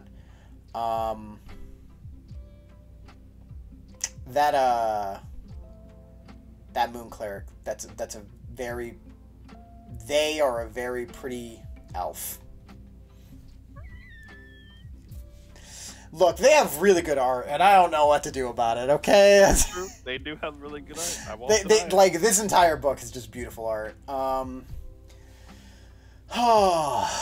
Channel Divinity, Blessings of the Full Moon. Starting at 2nd level, you can use your Channel Divinity to infuse your allies with bestial power. As an action, you instill a willing creature of your choice within 30 feet of you that you can see with one of the following blessings of your choice. Blessing of the Watchful Moon. For 1 hour, the blessed creature's speed increases by 10 feet and has advantage on Wisdom, Perception, or Survival checks that involve and it has advantage on Wisdom, Perception, or Survival checks involving smell or made to track a creature. Pretty good. Speed increases are always strong. They're always fun. Having a tabaxi in the party makes it 20, kind of. But yeah, no. I like that. I have no problem with it. Also, just survival, advantage on survival checks is fun. 10 minutes. That being said, for an hour, it feels a little lackluster for tracking. But I suppose it's just we're just gonna get advantage for this check or any checks that I need to make in the next hour. Yep. It is perception too, so it's fine. Blessing of the Blood-Drenched Moon. For 10 minutes, the blessed creature has advantage on attack rolls against a target if at least one of the blessed creature's allies is within 5 feet of the target and that ally isn't incapacitated. They get pack tactics. For 10 minutes. For 10 minutes. Such a specific time. I wonder why they chose that. It is a specific time. I think it's supposed to be so that you can technically or theoretically get through a couple imp combats with that. Quick fights in like yeah. a if you're like siege or something. Yeah, if you're bursting through, because if you do 1 minute and you're just going from encounter to encounter, it's like, oh, it's a single fight. But if it's 10 minutes, you can technically get through like a few of them. Yeah. I would normally too. It depends on the situation. I haven't been in many situations where it's just fight after fight after fight. Yeah. It happens. Sure, it's been a while. I'd argue it's definitely more common in home games. I remember I was running the Sunless Citadel, where you go through and you there's like a bunch of different rooms that you can just open doors for, and there's kobolds in there. My party repeatedly just kept stacking up and like swatting, just clearing out room by room, but they kept doing it in a way that was very quiet, and so they just kept going the room and just like put down a lot of kobolds that way. So this is definitely something that you could do that way. True. Very useful. Yeah. Channel Divinity, it's pack tactics. It's always going to be good. It's always going to be strong. Yeah, I don't really... The Blood-Drenched Moon gives me a little bit of hesitance, but for 10 minutes, it's Channel Divinity. You have to do it as an action. With the Bard of Tragedy. Yeah, yeah. If you combine a lot of these subclasses, you're gonna have a time. But the Bard makes it so you have a chance to get a crit at 1820. Yeah. And this person gives the advantage to that person. Yeah. I think you have to. They do have to critically hit you first, but yes. Yes, they do. But yeah. It gives me a little pause, but honestly, pack tactics is. I don't know. I feel like I say I'm usually not worried about it, and then sometimes I get like a little stingy about it, so it's fair. I find it funny that you would be worried about it when you have flanking in your games. Oh, I didn't mean... No, well, yeah, that's fair. But I'm also, like, very stingent about my flanking. You're only stingent in the fact that it's like you have to be directly across. Yes. Yeah, that's what I mean. But aside from that, it's not that. But it's also not, like, regular flanking. Like, there's choices to it and extra things. It's not just, Not that I'm trying to say, like, my flanking's, like, not like other people's flankings, but, you know, it's a little different, and so... My flanking's the special one. My vampire stood on the ceiling and ignored flanking. I honestly... I was waiting for someone to go, excuse you, but I was like, nah. Nah, you were just tempting me to grab her and rip her down. But I was honestly waiting for you to. But, I decided it wasn't worth it. But yeah, no, I was like, oh, nobody. It's like, it felt legit to me, but also I'm glad that everyone else thought so too. I thought it was a fun, creative method. In my mind, that wouldn't really work, but it's fair. It's a fair argument, but I thought it was a little fun. Mainly because it's like my head turns to the left, the person on the right now smacks me. Yeah, that's fair, but that's yeah. Anyways, Channel Divinity, Mind of Two Moons. Starting at 6th level, you could use your Channel Divinity to invoke the twofold Arcana of Exandria's Moon. By expanding one use of Channel Divinity, you can cast a second concentration spell while already concentrating on a first spell, as long as both spells are on your Moon Domain on your list of Moon Domain spells. If you need to make a Constitution saving throw to maintain your concentration on both spells, you make the save with disadvantage. On a failure, you lose concentration on both spells.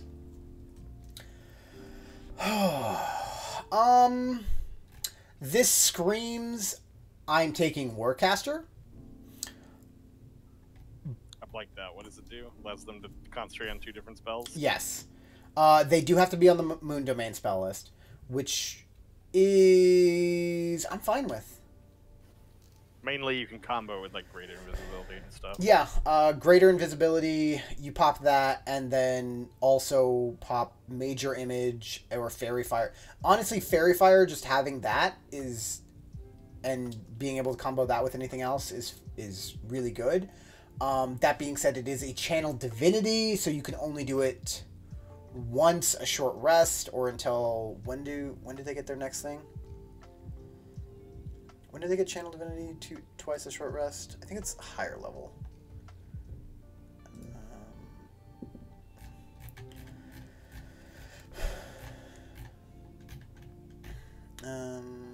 Class features. There it is. Divine Domain. 6th level. So you can do it twice a short rest, but you're also, if you're doing that, you're not doing either of these. I think it's fine. It has a few restrictions on it. The main restriction is that it's the Moon Domain spells. If you lose one, you lose both. Yeah, I'm okay with it. Empowered cantrips. Starting at 8th level, your cleric cantrips deal an extra damage equal to your... That's just... Can they not use potent spellcasting? Is that trademarked? Probably. Say it again. Potent spellcasting. I don't know what potent spellcasting Potent spellcasting is literally this. Starting at 8th level, your cleric cantrips deal extra damage equal to your wisdom mod, minimum of 1. It is a little different. The main difference is that it specifies cleric cantrips. I don't think that normal potent spellcasting does. Let me look it up. Potent spellcasting. No, it does. It does clarify any cleric cantrip. I got nothing. Weird thing, but I assume there's some legal thing that requires them to do that. Sorry, I'm getting a little tired. Alright, Eclipse of Ill Omen. At 17th level, you can call upon the Vermilion Moon, Ruidus, to flare in the sky above you, eclipsing all other light. Its power surrounds you even where the sky can't be seen, and even on other planes. As a bonus action, you can manifest an aura of reddish dim light in a 60-foot radius around you. In addition to the normal effects of dim light, creatures in the area make saving throws with disadvantage. When you create this eclipse, you can choose any number of creatures that are unaffected by it. I was waiting for that. It says creatures, and I went, what? This eclipse lasts while you concentrate, as if concentrating on a spell, for up to 1 minute. Concentrating on this feature counts as concentrating on a Moon Domain spirit spell for the purpose of your Mind of Two Moons feature. Yeah, I have no issues with that. It's 17th level. It's not a real feature. It can't hurt me. I probably wouldn't co-opt this for a NPC because just having people make all saving throws with disadvantage isn't really fun. But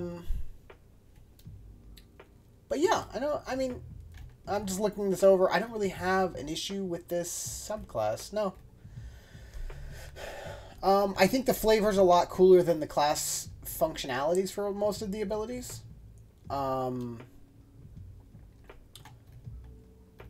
I think my main issue with this subclass is that a lot of there aren't really any abilities in here that I haven't seen before. I think that's my main critique of this subclass. There's nothing wrong with it. It's fine. The flavor is really good. I think that's really fun. And I think that being said, a lot of this flavor is very tied to Exandria, which is not a bad thing. It just kind of like limits the explanations for like other sides or other using it in any other games. But yeah, I don't really have an issue with it. Like I said, my main issue, I don't have an issue with it balance-wise. My main issue with it, the subclass overall, is that most of the abilities aren't very mechanically interesting. Like most of the abilities that from the previous subclasses are very interesting. They're very new. They feel very fresh. These ones just seem like some things that I've seen before. To be fair, Mind of Two Moons is definitely a very fresh for anyone who hasn't seen the feat that they had for the previous that came out in the previous book, and I assume that's in here, that allows you to concentrate on multiple spells. Yep. I had that. Yeah. So, due to the fact that I've seen that before, this is just kind of like, oh, it's just that, but not as strong, but also a little bit stronger. Easier to maintain, not as strong. But it's fine. Eclipse of Veil Omen is bonkers strong, but it's also not a real ability, so it can't hurt me. Oh, hold up. There's an extra paragraph. We missed it. Or I missed it. Additionally, once per turn, when you deal radiant damage to any creatures in this area of dim light, you can curse one of those creatures until the eclipse ends. No action required. A creature cursed in this way has its speed halved and can't regain hit points. When you finish this feature, you can't use it again until you finish the long rest. Okay, I take it all back. That paragraph changes everything, even though mechanically, for most of the time you're actually playing this class, it will not change anything. However, Eclipse of the Veil Omen just became bonkers cool. Yeah. I would do that. I would take that for an NPC, but the rest of it I'd be like, eh. I would change it from finish a long rest to every time the moon comes up. That's fair. That would actually be an interesting way to just do it. Of you can that would change a lot of things. Of for this, of you can use these abilities again once you don't have to finish a long rest, but when when the moon rises or sets, you regain a use of your channel divinity or something like that. It would be a very niche ability that you would probably never even really use, but it would be cool to have that. That being said, just throw it as a first level extra. Yeah, it also would immediately be nerfed the second you're playing in Descent into Avernus. And you're just there's no moon! Yeah, it's true. It's there's no moon. Yeah, you plane shift anywhere and you're just ah! Alright, let me flip through a few things real quick. Boop, boop, boop, boop, boop. Just get the one feat that allows you to know what time it is at all times. Keen Mind? Yes, that's definitely how that works. And then you're just the night is here. The moon should be somewhere. That moon should be here. Where is it? I don't know. Let me see. How many subclasses do we have left? It's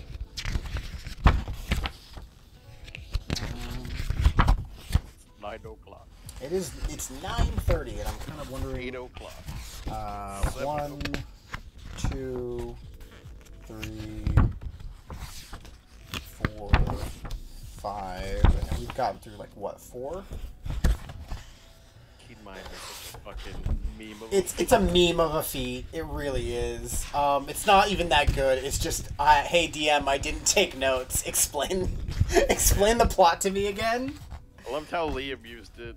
Yeah, that was what he did. He's I'm not taking don't take notes. Caleb just remembers. Matt. But I just love the occasional times when he'd use the timing as a fucking joke. Oh, it was so good. Yeah, when they were going through. Yeah. When they're walking through the tunnel, and he's just it's 8 o'clock. Shut up! It's 9 o'clock. She just uses minor or prestidigitation to make bell sounds. Yep. Bing bong. That's great. Yes. Keen Mind is definitely a meme of a feat, and yeah. That being said, I do think it's a great level 1 feat. There are definitely a lot of feats that you could have taken that he could have taken that would have been much stronger, but I think that Keen Mind, I appreciate the character decision for it. As a viewer, as a DM, that feat can go screw itself. Why? just like, hey, I forgot all of this. Let me go look at my notes and describe it again.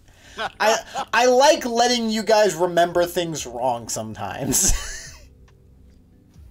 I like a mix. Yeah. Like, sometimes I'll, like, if it's something that I can tell that I made a mistake and should have been very clear, I will correct you. But sometimes it's fun just to let you, like, misremember things or get things wrong. And just watch and cackle. Alright, I think I'm going to get through this Druid subclass, and then I will call it a night, and we will come back at some point. Possibly tomorrow, maybe latest Sunday. I did start this stream a little bit later than I meant to, mostly because I had to clean and take care of a lot of things, because my life is a mess. But we're having fun tonight. We're having fun. Druid! Circle of the... Oh, hold on. I need to update my little thingy. My reviews. Because my opinion matters. Minus 5,000 DKP. Domain. Minus 5,000 DKP. Yeah. Moon Domain. Like, solid half thumbs up. Not bad. Not the greatest thing. More fun if you haven't seen that feat before. Alright, Circle of the Blighted. Those who channel the magic of life and nature often find themselves drawn to a particular shrine or natural site, binding their body and spirit to these places of power. Such druids draw vitality from their chosen location, protecting it with their lives, but not all succeed in defending these sacred realms. Whether through the subtle corruption of vile magics, the tainted presence of an ancient terror, or a terrible mistake unleashed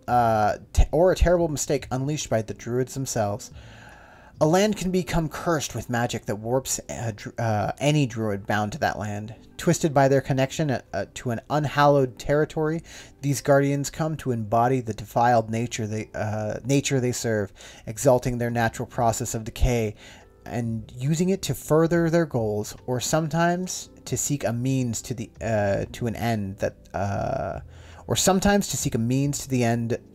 the curse that plagues them. Or sometimes to seek a means to end the curse that plagues them. Okay, there we go. Carmilla Spring Shower. She looks unhappy. Well, she's blighted, so you know. Yeah. Dude, there are a lot of these subclasses that are like super dark in tone. Like, I get it. But like, yeah. Perfect to combo with a bard of tragedy. Like a lot of these like just are dark in tone, and I'm here for it, don't get me wrong. But yeah. Alright. Defile Ground. Starting at 2nd level, when you choose this circle, you can use a bonus action to corrupt a patch of land or an area of water in a 10-foot radius centered on a point within 60 feet of you. This corruption lasts for 1 minute. The corrupted area is difficult terrain for creatures that are hostile to you. Additionally, when a creature in the area takes damage from an attack or a spell for the first time on a turn, it takes an additional extra 1d4 necrotic damage. You can move this patch of corruption up to 30 feet as a bonus action. Flying creatures are unaffected by the corruption. Starting at 10th level, the area of your defiled ground increases to a 20-foot radius. Additionally, the extra damage dealt by your defiled ground increases to 1d6 when you reach 10th level in this class, and 1d8 at 14th level. Once you use this feature, you can't use it again until you finish a short or long rest. This sounds awesome. I love it.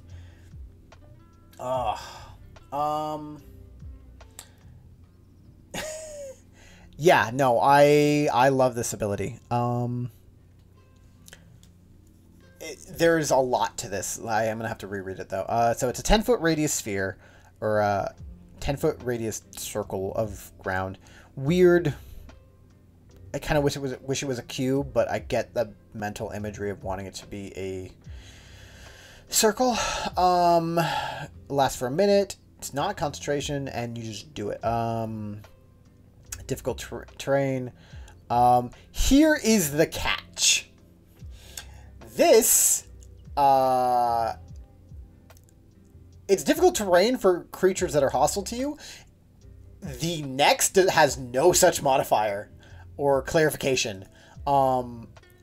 Just when a creature in the area takes damage from an attack or spell, no cap, no reaction, it just happens. So if your friends are in this, includes yourself. Yeah, if your friends or you take this or in that area, you take that damage.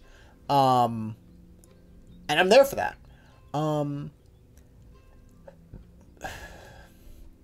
Blighted Shape. Yeah, so Defile Ground, I'm there for the ability. I think it's a lot of fun. I think it's very interesting. Movement mechanics are always, or like terrain mechanics are always fun. I do like that flying creatures are unaffected by the corruption, meaning that you just get just the vampire. Yes, I can fly. Floats and just hovers a foot. See, I'm not touching. I'm totally fine. It doesn't work. Also, I'm a vampire. It doesn't matter. Like, what's it gonna do? The ground eats him.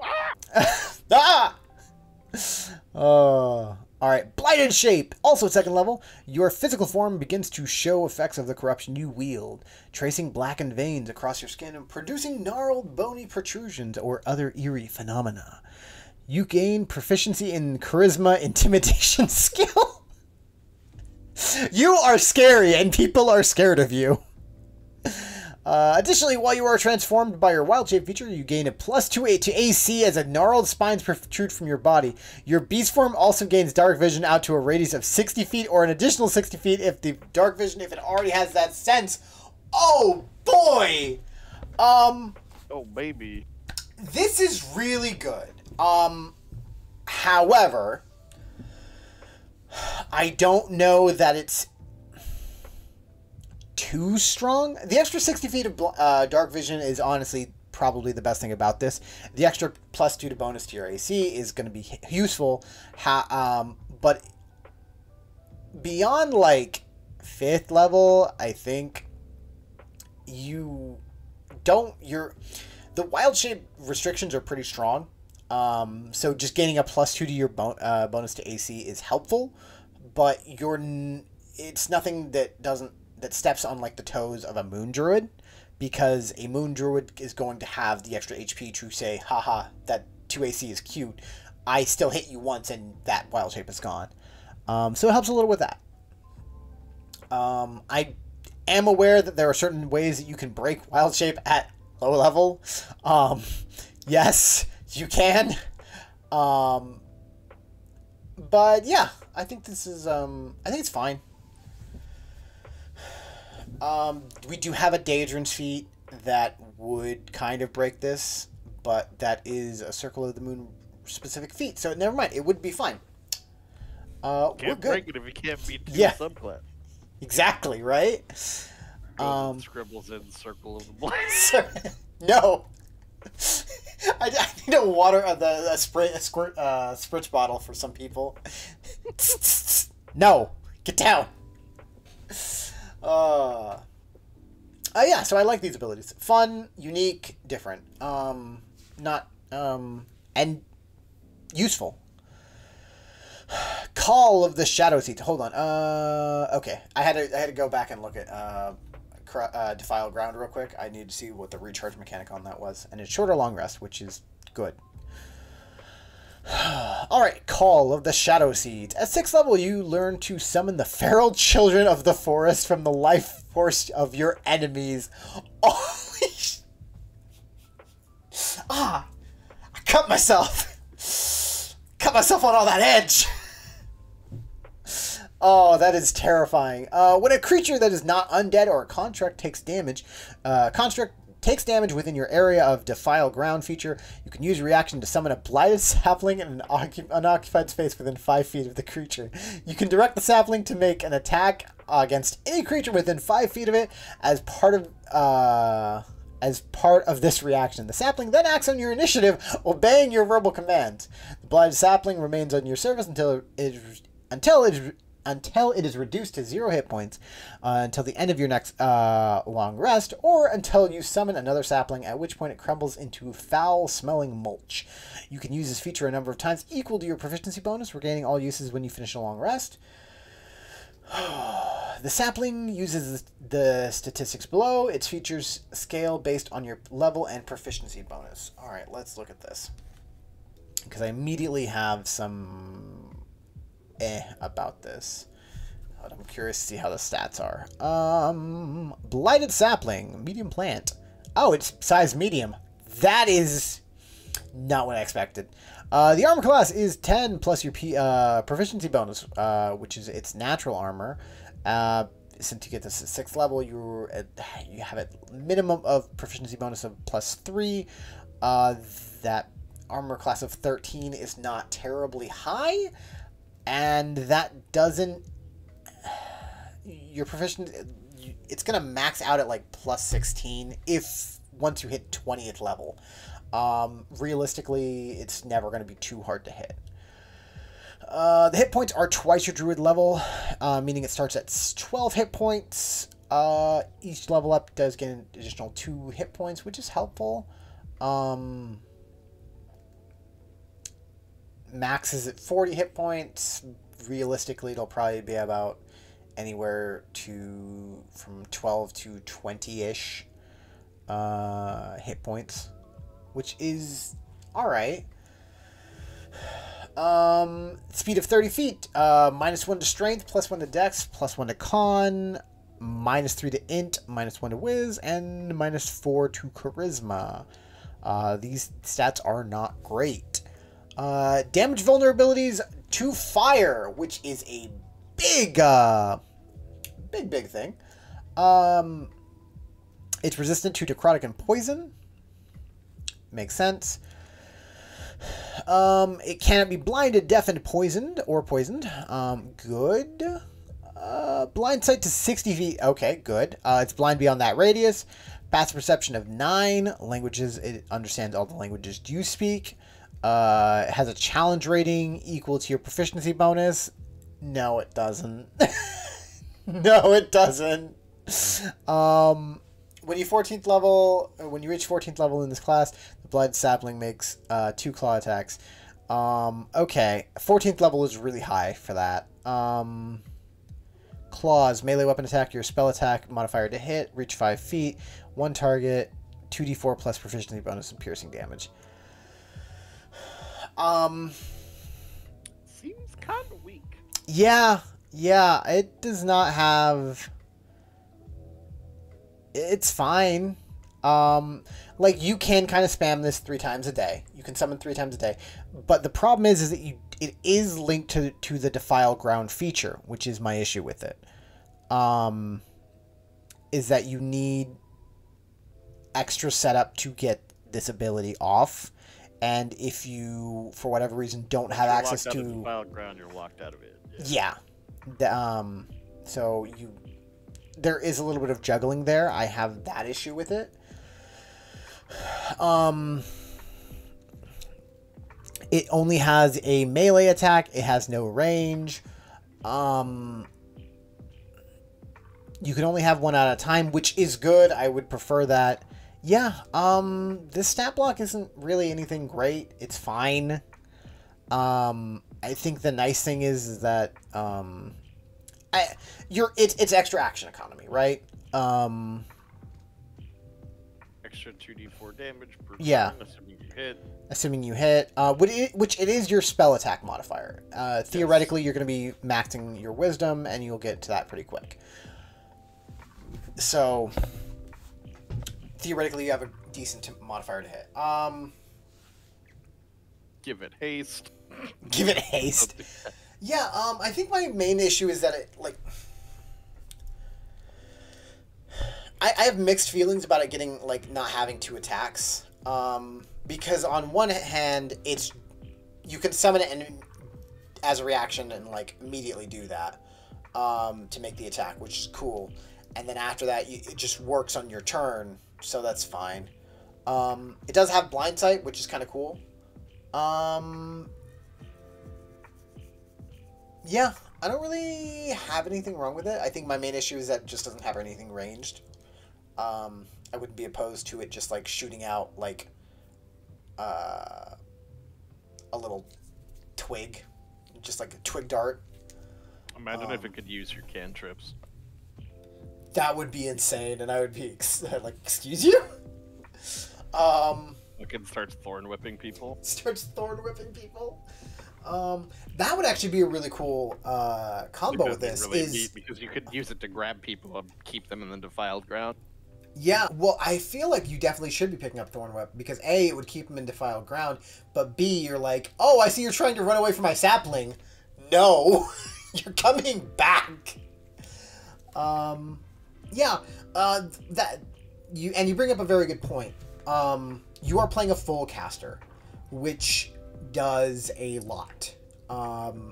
Meaning that while this guy by himself isn't much, it definitely feels like something you could set up a few things, make him a little bit stronger, or do extra things with your druid spells. I don't think it's the strongest thing I've ever seen. In fact, I would probably go as far to say that the ability's a little weak. That being said, even though I do think it's weak because it requires defile ground, I do think it's cool. I think there should be like an asterisk of you could also summon this on any ground that is desecrated, and you wouldn't have to use your defile ground feature. But yeah, solid. It's fine. Foul Conjuration. Starting at 10th level, the creatures you conjure are malformed and bloated with toxins. Any beast, fae, or plant, including your blighted sapling, summoned by or created by your spells or class features gains the following traits. Blighted resistance. The creature has immunity to necrotic and poison damage, and to the poison condition. That's solid. Solid. Normal druid walks up to blight druid. Ha! I blighted your thing. No, you didn't. I like to think that blight druid just like motions to themselves. Do you not see what's going on here? Like, how did you think that was gonna work, buddy? It's a plan. Oh yeah, I didn't even think about that. It's like, oh, it's extra effective. No. Rejection. Nah, fam. Toxic Demise. When a creature is reduced to 0 hit points, it explodes into a burst of toxic mulch or fetid viscera. Each creature within 5 feet of the exploding creature must make a Constitution saving throw against your spell save DC or take necrotic damage based on the creature's challenge rating. See the table below. As an action, you can also cause a summoned creature to explode, immediately killing it. Oh no! That's so dark! That's why it has challenge rating. Yeah, I was gonna say, I'm like, it should be like half, but When I was looking at that, I'm like, why does that even matter? Yeah, I was kind of my thought process was like, what point do they have the challenge rating for? I'm like, I guess there are like some abilities that use that, but yeah, okay, suddenly that makes sense. Because I was like this is not a challenge rating 3 creature by itself. Wait, it even says no challenge rating, a number of d6s of necrotic damage. Yeah, it's whatever. Alright. So, Toxic Demise damage. Creature of CR quarter or lower, it's 1d4 necrotic damage. Creature of 1/2 or lower is 1d6 necrotic damage. Creature of CR 1 or higher, a number of d8s equal to necrotic damage, equal to the creature's challenge rating, or no challenge rating, a number of d6s equal d6s of necrotic damage equal to your proficiency bonus. It's a creature that you can summon that doesn't have a challenge rating. I don't know. I'm trying to think of one, but I think it's just there for like. Just in case someone made something, maybe. Because I'm sure there's something that I'm just not thinking of. Also, there are a lot of things with like fake challenge ratings that you can get. I know that there's one thing, like, technically it's like challenge rating 0, but it's insanely strong. And the only reason it is that is because technically it's like a transformed version of something else, so it doesn't get its own challenge rating. So it's just, yeah. We could make mine turtles with this. We could make what? Mine turtles. No! Hello! This ability is like the worst, and I love it. This makes, like, honestly, this is a fantastic villain NPC. And I would 1000% just steal this ability. Yeah. This ability is really good.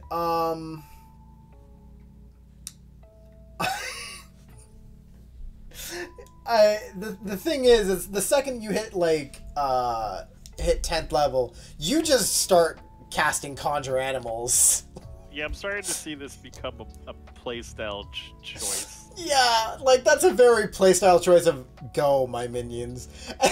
You just see, again, it's just the two druids that are like, go, friends! And then it's like, go, minions. And and they just start blowing up, and he's like, I can't believe you're doing this!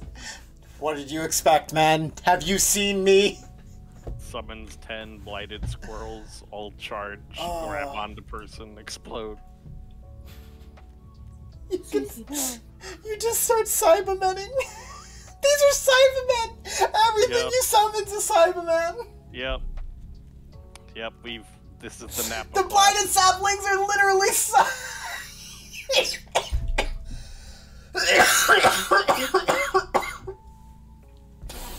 Oh, that broke me. Oh. Oh, yeah, I'm pretty good.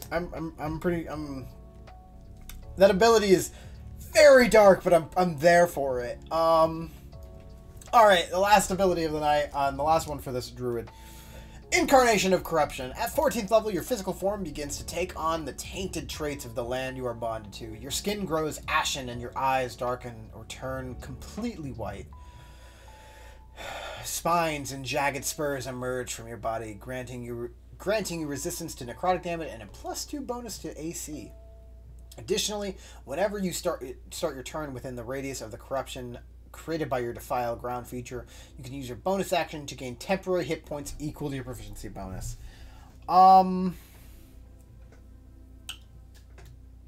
That's not worth it. The last bit, that's not worth it. I think it's fine. The reason I say that is because, like, cool, I used my bonus action, gets slapped by a spell, gets hit by a D8 necrotic. You have resistance now, though, so that's neat. Yeah. D6 necrotic, I think, at that point. There's a few things to it. Like, if you're not doing anything else with your bonus action, what's the point? Oh, right, but you would still be subject to your stuff. I guess you could step in, give me strength. Dead land, yeah. Step out. That's fair. I think my main thought process is that 14th level is a little high to get a resistance. I'd probably prefer to see that that damage resistance, especially for something that's like seems so innate to the class. I would have preferred to see it at a lower level. But just the other thing is that just gaining straight +2 bonus to AC all the time, I'm just like, I like how you're going, I'm like, oh, that's whatever. It is kind of whatever, because at 14th level, it's not going to matter as much. Oh no, what's a druid going to get with this AC?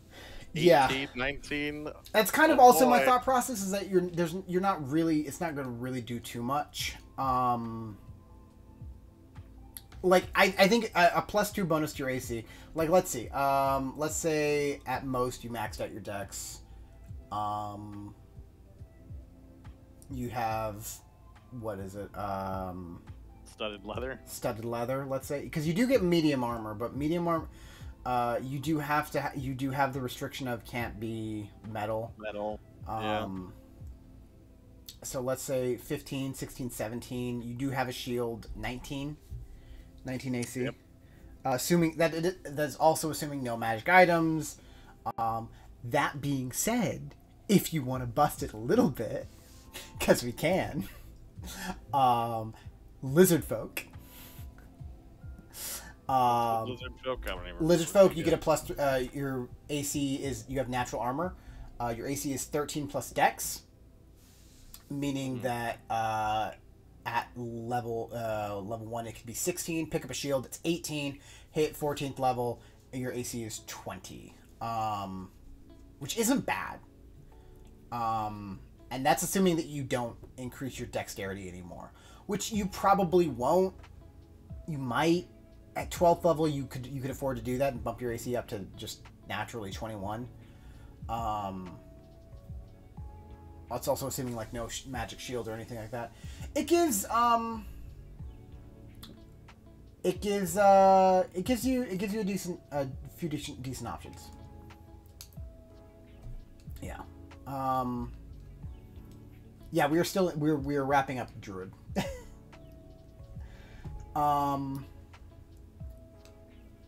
Yeah, it gives you like, it could be strong. That being said, it's 14th level. You're strong enough to where that's not going to be the biggest deal. If you do enough, it just keeps you level, like at a point where you're not too far behind the fighter, let's say. It's alright. Yeah. I don't like it. It's extremely boring. Yeah, it's not the best. I like the Defile Ground feature ability, but I also don't like it because it just keeps locking you into... a lot of these things lock you into, I need Defile Ground. And you only get it once per short rest? Yeah, for short or long rest. I would prefer that you could like expend a spell slot to reuse that ability. Yeah, I'm not too excited about this class. I both love it and don't. I think it's a beautiful NPC class. Yeah. Beautiful villain class. As for it being a player class, I think Defile Ground would need a little bit of work.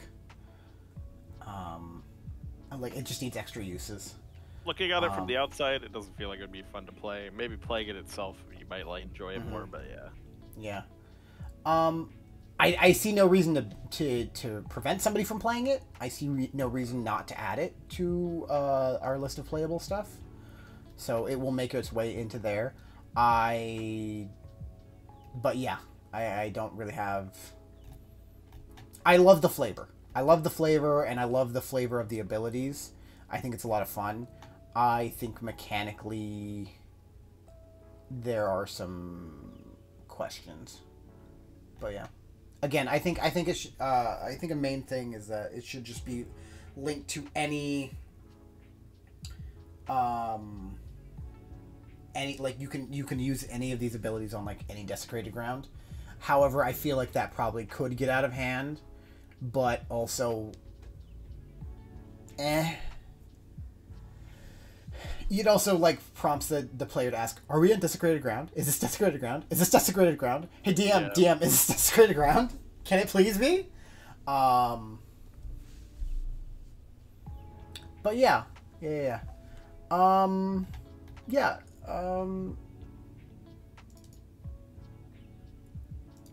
gonna give a new one for this. What is it? Circle of the Blighted.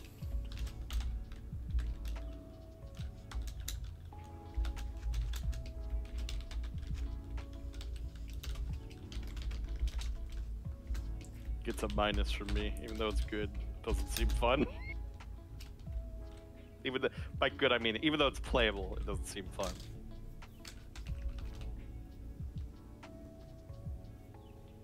It gets the okay from me. Yeah. I really want to like it. I think I like it a lot more just because I really like the flavor. I do like the idea of the Blighted Sapling and the Foul Conjuration ability. I That's like the only ability. It's definitely my. I love Defile Ground and I love Foul Conjuration, as well as Blighted Shape. I like most of the abilities. Foul Conjuration is like the only ability aside from Blighted Shape that could be used outside of Defile Ground, and that bothers me. Yes. I really like Defile Ground, but I do like the idea that things are linked to it, but I think that it's too heavily reliant on that. I would probably make it so you could use Shadow Seeds off of specific spells. Yeah, that's fair. I think if that you walk up and blight someone, I'd say, yeah, you could stick a seed in their fucking wound. Go for it. Oh yeah, or like just anytime you deal necrotic damage, I think that'd be fair too. That being said, I think that would just be. I think that's just blight. Are there any? I don't think there are many other subclass or classes or druid spells that just let you do that. Did they have a spell list thing that they get? No, they don't. Let me check actually. Yeah, no, they don't get spells for it. Let me check real quick.